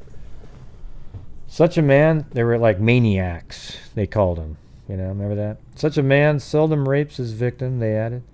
A similar stabbing murder in Hibbing, Minnesota, April 24th, is being investigated by Des Moines police, who plan to question a suspect arrested in that case. Janice's parents, friends, classmates, and everyone that knew her say she definitely would not have willingly gotten into a car with someone she did not know. Okay, well, that makes it harder, unless, you know, maybe there's a weapon involved. But if she was forced into a car, why didn't anyone see it or try to help her? Right. Janice's mother, a small, quiet woman. I like this article because it's sort of how we actually go over cases and have the same thoughts, right? But if she was forced into a car, why didn't anyone see or try to help her? Janice's mother, a small, quiet woman, said her daughter had no problem with boys. Nothing to indicate this thing may have been premeditated. Snow, who last saw his daughter, she left for Tech High. Let's see. Snow, who last saw his daughter when she left for Tech High that morning, said she was a good student in grade school and in high school, where she was a B average. Janice was enrolled in a clerical sequence, had a good attendance record, did not take an active part in activities at the high school. She had left school at 3:30 p.m. April 12th with Sally South and Judy Young, another classmate. The three girls drank Cokes and ate French fries at two places, and Janice bought an Easter dress at a downtown department store and put it on layaway to be picked up at a later time. She had told us she would stay at Sally's, said Snow, a mail carrier who works at the Urbandale post office. I called the South home at about 8:30 p.m. that night and asked if the girls had gotten there yet. They hadn't, but I didn't call back. Wow. The next morning we found out Janice had not stayed at the South home, and we called the police and reported her missing. One of the brightest hopes now is that laboratory reports from Federal Bureau of Investigation in Washington, D.C. will uncover an important clue. The FBI is analyzing Janice's clothing and fingernail scrapings. Wow, 1965? Well, hopefully they, if they kept those, they've got it. But it's weird, It must have taken at least 15 seconds for the killer to stab her 14 times, Nichols said. We think she could have put up a fight, and we're hoping she marked him. Police say if the crime was committed by a deviant, that's their serial killer term back then, he may have the urge to kill again. If he's picked up for another crime, he probably would confess to this one. Yep. It's kind of weird. Whoever wrote this article seems they were way ahead of their time in thinking about this stuff. As for Mr. and Mrs. Snow, they are anxious that their daughter's slayer be found as soon as possible. But there is no feeling of revenge.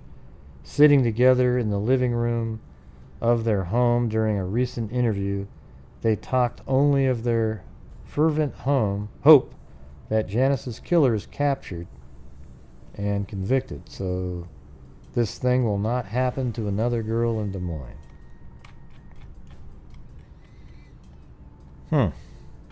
It's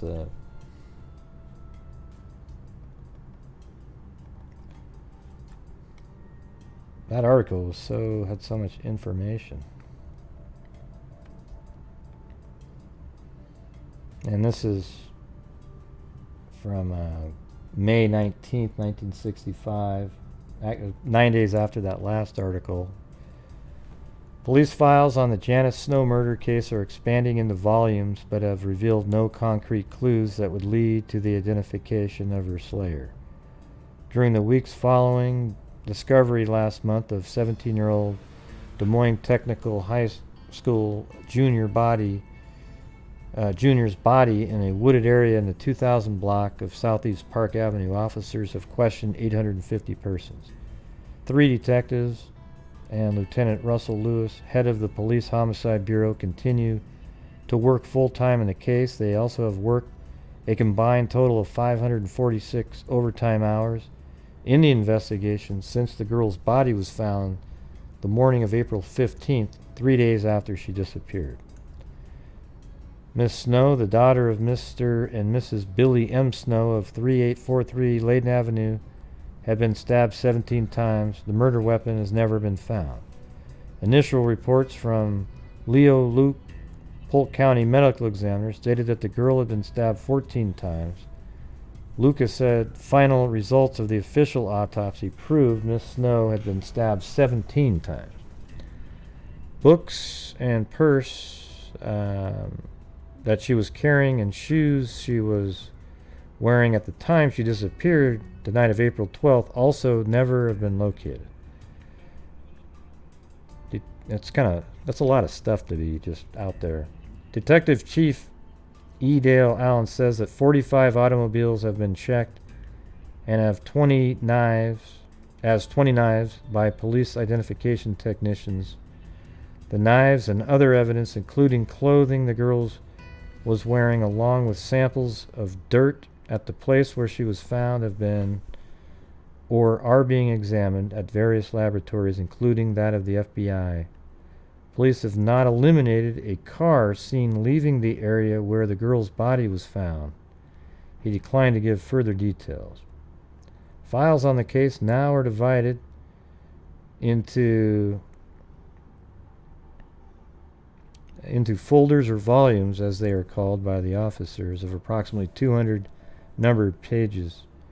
A fifth volume has now been started. The volumes consist of written reports made by officers on results of their investigation. An alphabetical card enlisting the name of each person questioned is maintained. The card of each person listed also refers to each page. Wow. Letters, postal cards, and records. Let's see. Biblical verse. One letter suggested that certain verses of the Bible might be of help, and listed the suggested verses by number. The suggested verses were looked up and made a part of the permanent file. Allen said Wednesday that as officers find time, past leads and suspects are being rechecked and persons being called in for additional questioning. We may have overlooked some important leads in the haste in which the first investigations were made in the hours and days which followed discovery of the girl's body. Allen said Wednesday there still is no indication of any connection between the Snow case and the Mrs. Lillian Elizabeth Randolph, 57, of Guthrie Center, whose body was discovered May 11th. I mean, I think they're totally different. They're not related. It just happened to be brought up in that article. Yeah, well, there you go. I think I'm going to do the other case, the one that Kubitschek sent over the other day. Probably tomorrow.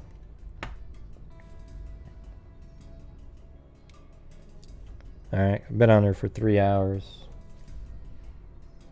That's the case of Holly Branagan. That one's pretty cool. Or, not cool. I mean, it's interesting, it seems. Seems like there's a lot of stuff out there. At least in the newspapers. There might be some other stuff that's been put out there since then, but I'm just doing the newspaper version of it.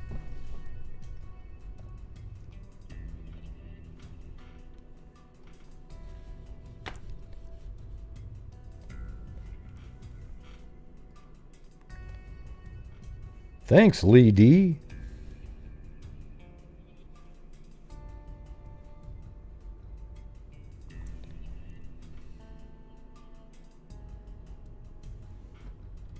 Gosh, Bush and Beach Lifestyle said we're just nonsensical. Right, Bill? Right, John Boy? Yeah, he did say that. Bush and Beach Lifestyle, or she, said that, we're nonsensical. That was so mean. Gosh.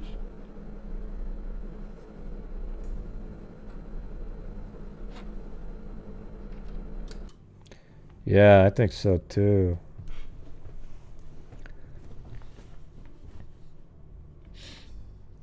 Yeah.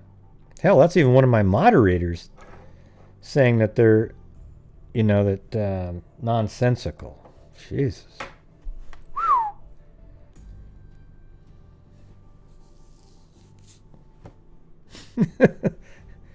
Those poor.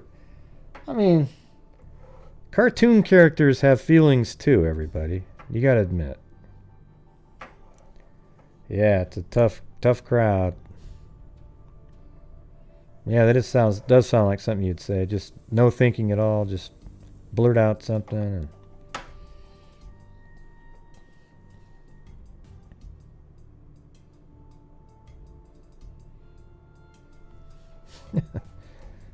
And nah, that's all right.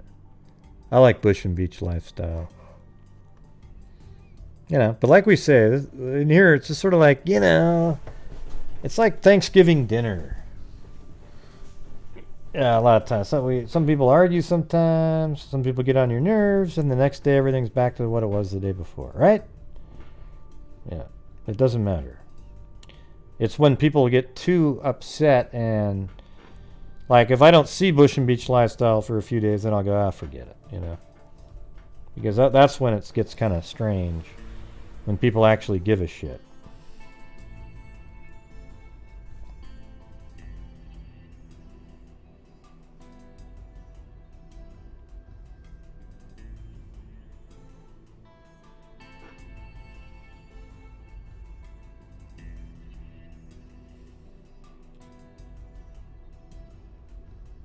Yeah. So, anyways, I was thinking of making my Mary Lou character a little emoji. Then I'll have John Boyle be the male version of those little emoji faces.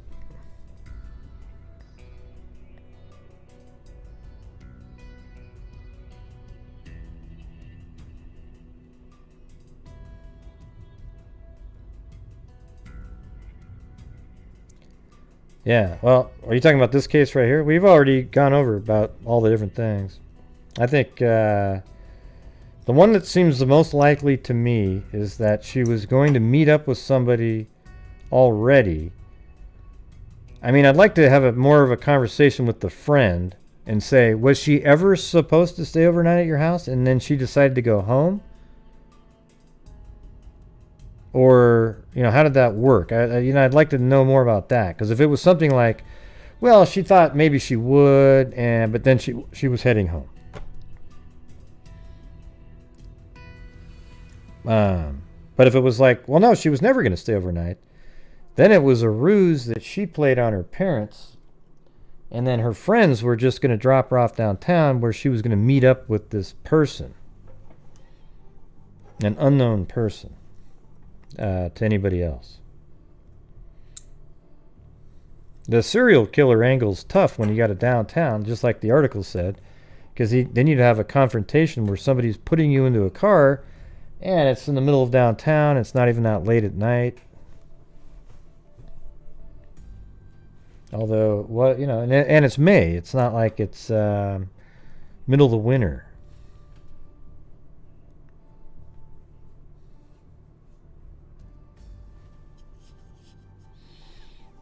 I don't know. Sometimes if it's an older guy, they won't tell their friends about him.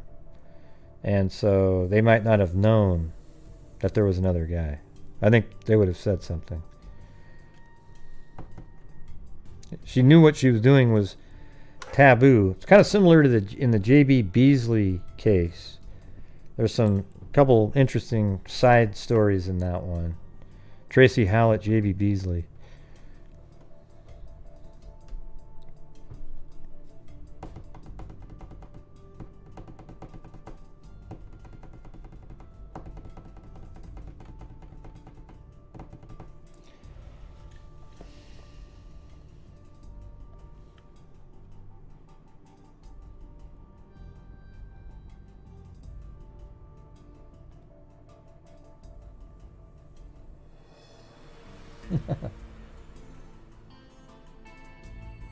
I'm just reading something real quick. Yeah, well, it's good to see Crystal, aka Beaver Gaming Sub, back in the chat finally. Yeah, it could be. Could be anything, Zozo. Aliens, a lot of could be's out there. Yeah, I mean, a teacher that's a serial killer, and they do exist out there. Driving next to the kid, they would have easily gotten in the car, probably like, oh yeah, hey, do you need a ride? I'm just heading that way anyways. And then boom, something happens, and then the teacher goes right back to school, teaching again, and nobody's any wiser, right? So not a bad theory there, Zozo. Even though it could be aliens as well.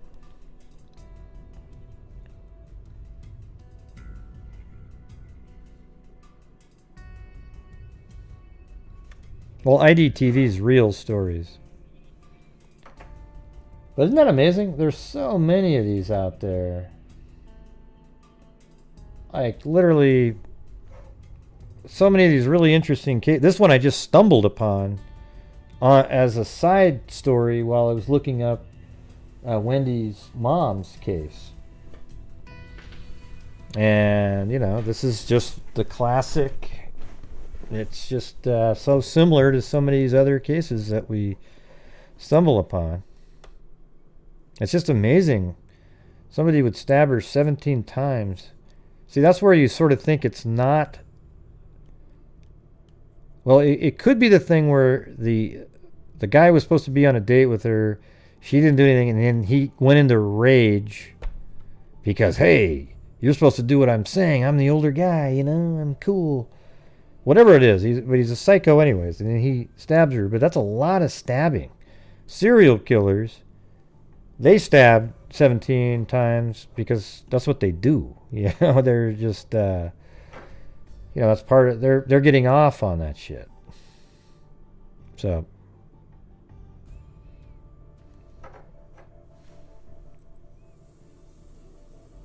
yeah, was that the same? That's right, yeah, one of them went inside the head. I think it was this case, wasn't it?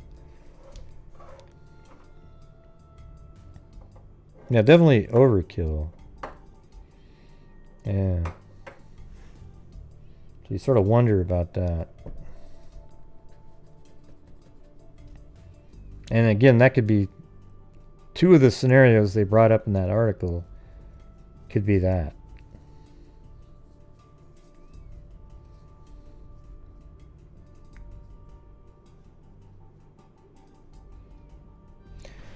All right, everybody. I am going to get out of here. Thank you.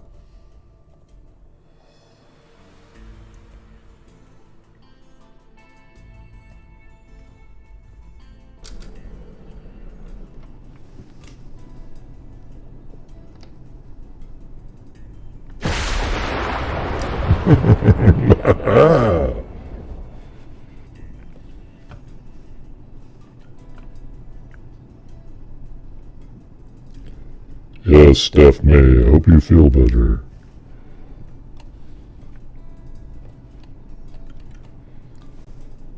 So thank you to Kubachak, Lee D, Steph May with a double cat eye donation, Jessica Schubach, Jamie McLaughlin, a cat eye donation, Layla my Layla, Crystal, aka Beaver Gaming Sub Crystal, Ellen, Darrell Greggs, Steph May again, Kubachak, Gene Fish, Linda Howell, Lee D, Gene Fish, Liz Parsons again, Zozo, and Lee D.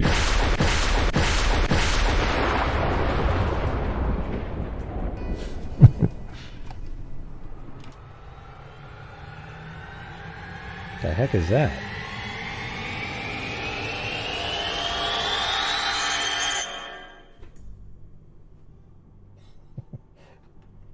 Wow, that was a weird sound effect. All right, everybody, thank you. You know, there was some frustrating moments on tonight's show, but what the hell? We'll all get over it. There it is. There's Bush and Beach Lifestyle. Still love you, Bush and Beach Lifestyle. Don't worry about it. Your name's hard to say, but your name's so, you know, you should change it, okay? Because it's... Yee! God, can you believe that? Bush and Beach Lifestyle told me that I was just, you know, some kind of nonsensical name. That's not very cool, is it? I know. But listen, she felt bad, okay? I think she'll like you at another time. That's right, that's right. That's not anything I say. I don't really care, you know. Anybody can say whatever they want to say, but sometimes I might have a response for something somebody says. One more SFX. You want another sound effects? What's that one? This one? Chad Bobinger. Wait, hold on. Chad Bobinger. Bush and Beach Lifestyle.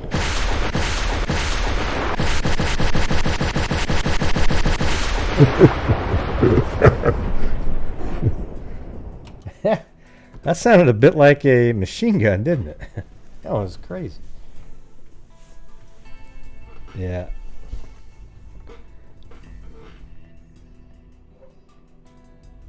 Yeah, nobody's required to like my characters. It's just, I don't need to hear about it if you don't, okay? It makes the show more fun for me, you know, that's the thing.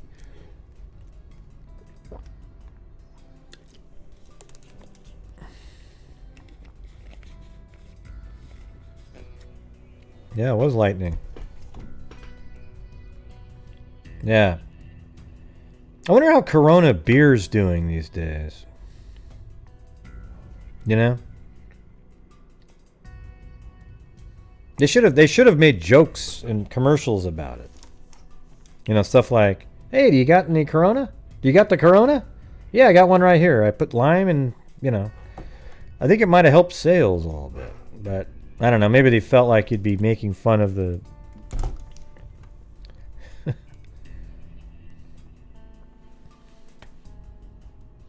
What they should do is have a special version of it that says it's called COVID.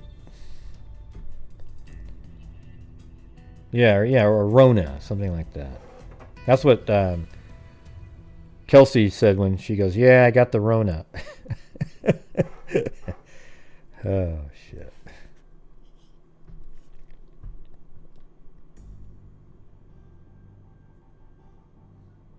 Yeah, a lot of the Karens, not Karen K, but a lot of the Karens would come out and be really butthurt and figure out how it was bad that they made ads that were sort of funny about the coronavirus. Because their name of their beer is Corona.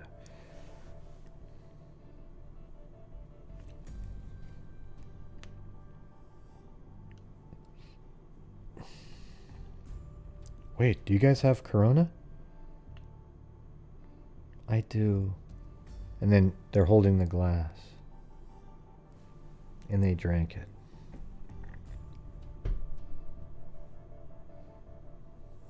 Yeah. Well, there you go, everybody. Yeah, the Karens, they're just...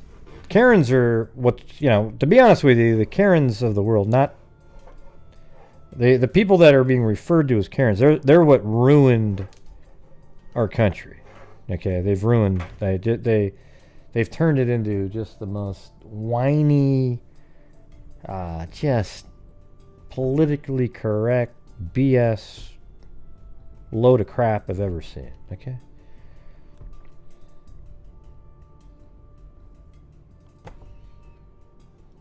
And not people that you just happen to have the name of Karen, okay? I'm talking about... That's an unfortunate... they did that. They kind of threw everybody named Karen into a... lumped them all in. So sorry if your name is... Let me see. Is there anybody even in here? Let's see. Nope, nobody named that in here.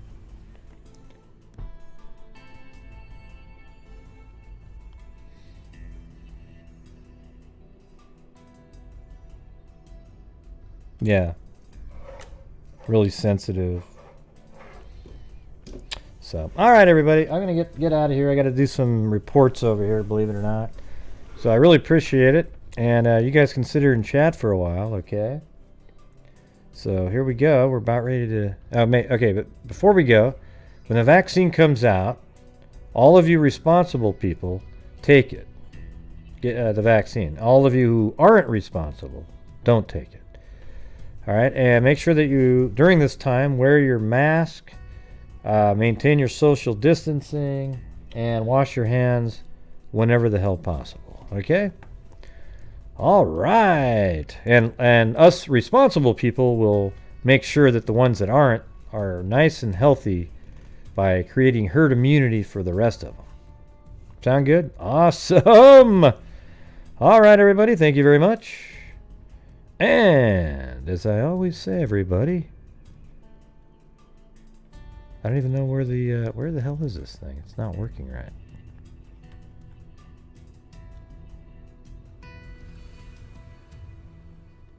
I don't even know if I have the wrap anymore on here. Where'd it go?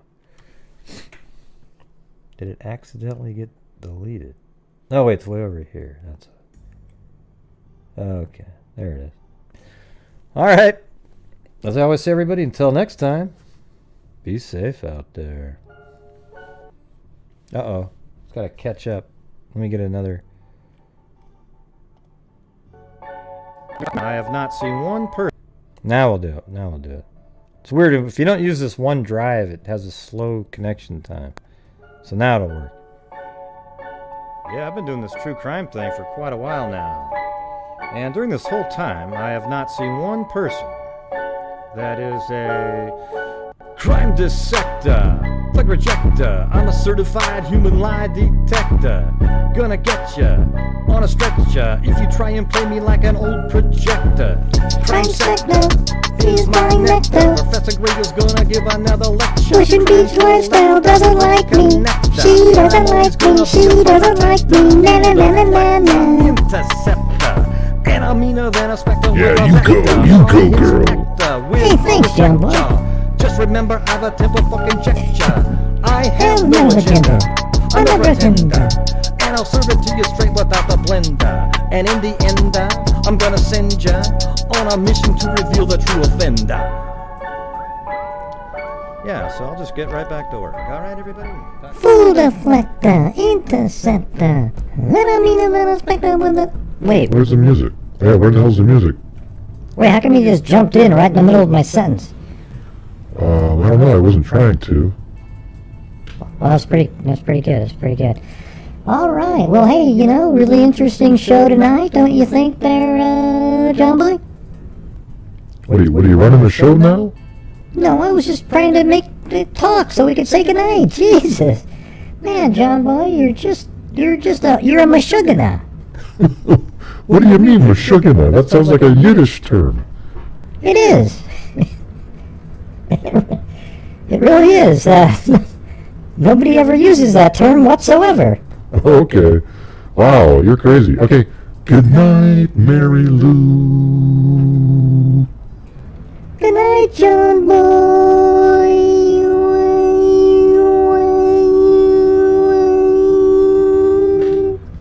You sound like you got stuck there. I didn't.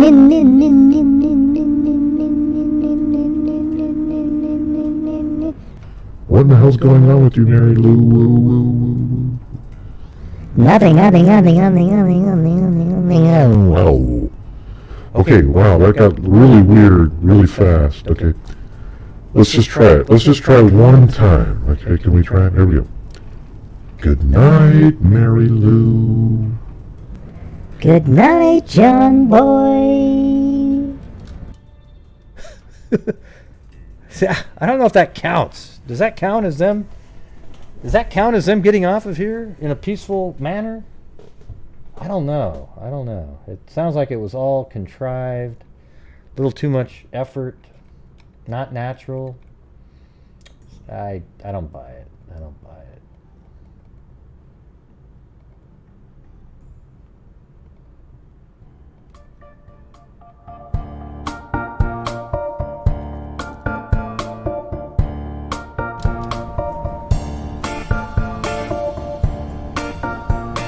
Mary Lou just spiked her drink. No, she said his drink. Oh, never mind then. Mary Lou just spiked his drink. He drank and drank till his face turned pink. Hey, that was pretty good.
Alright, freakazoids. I'm gonna shut down this part of it. You guys can still chat, though.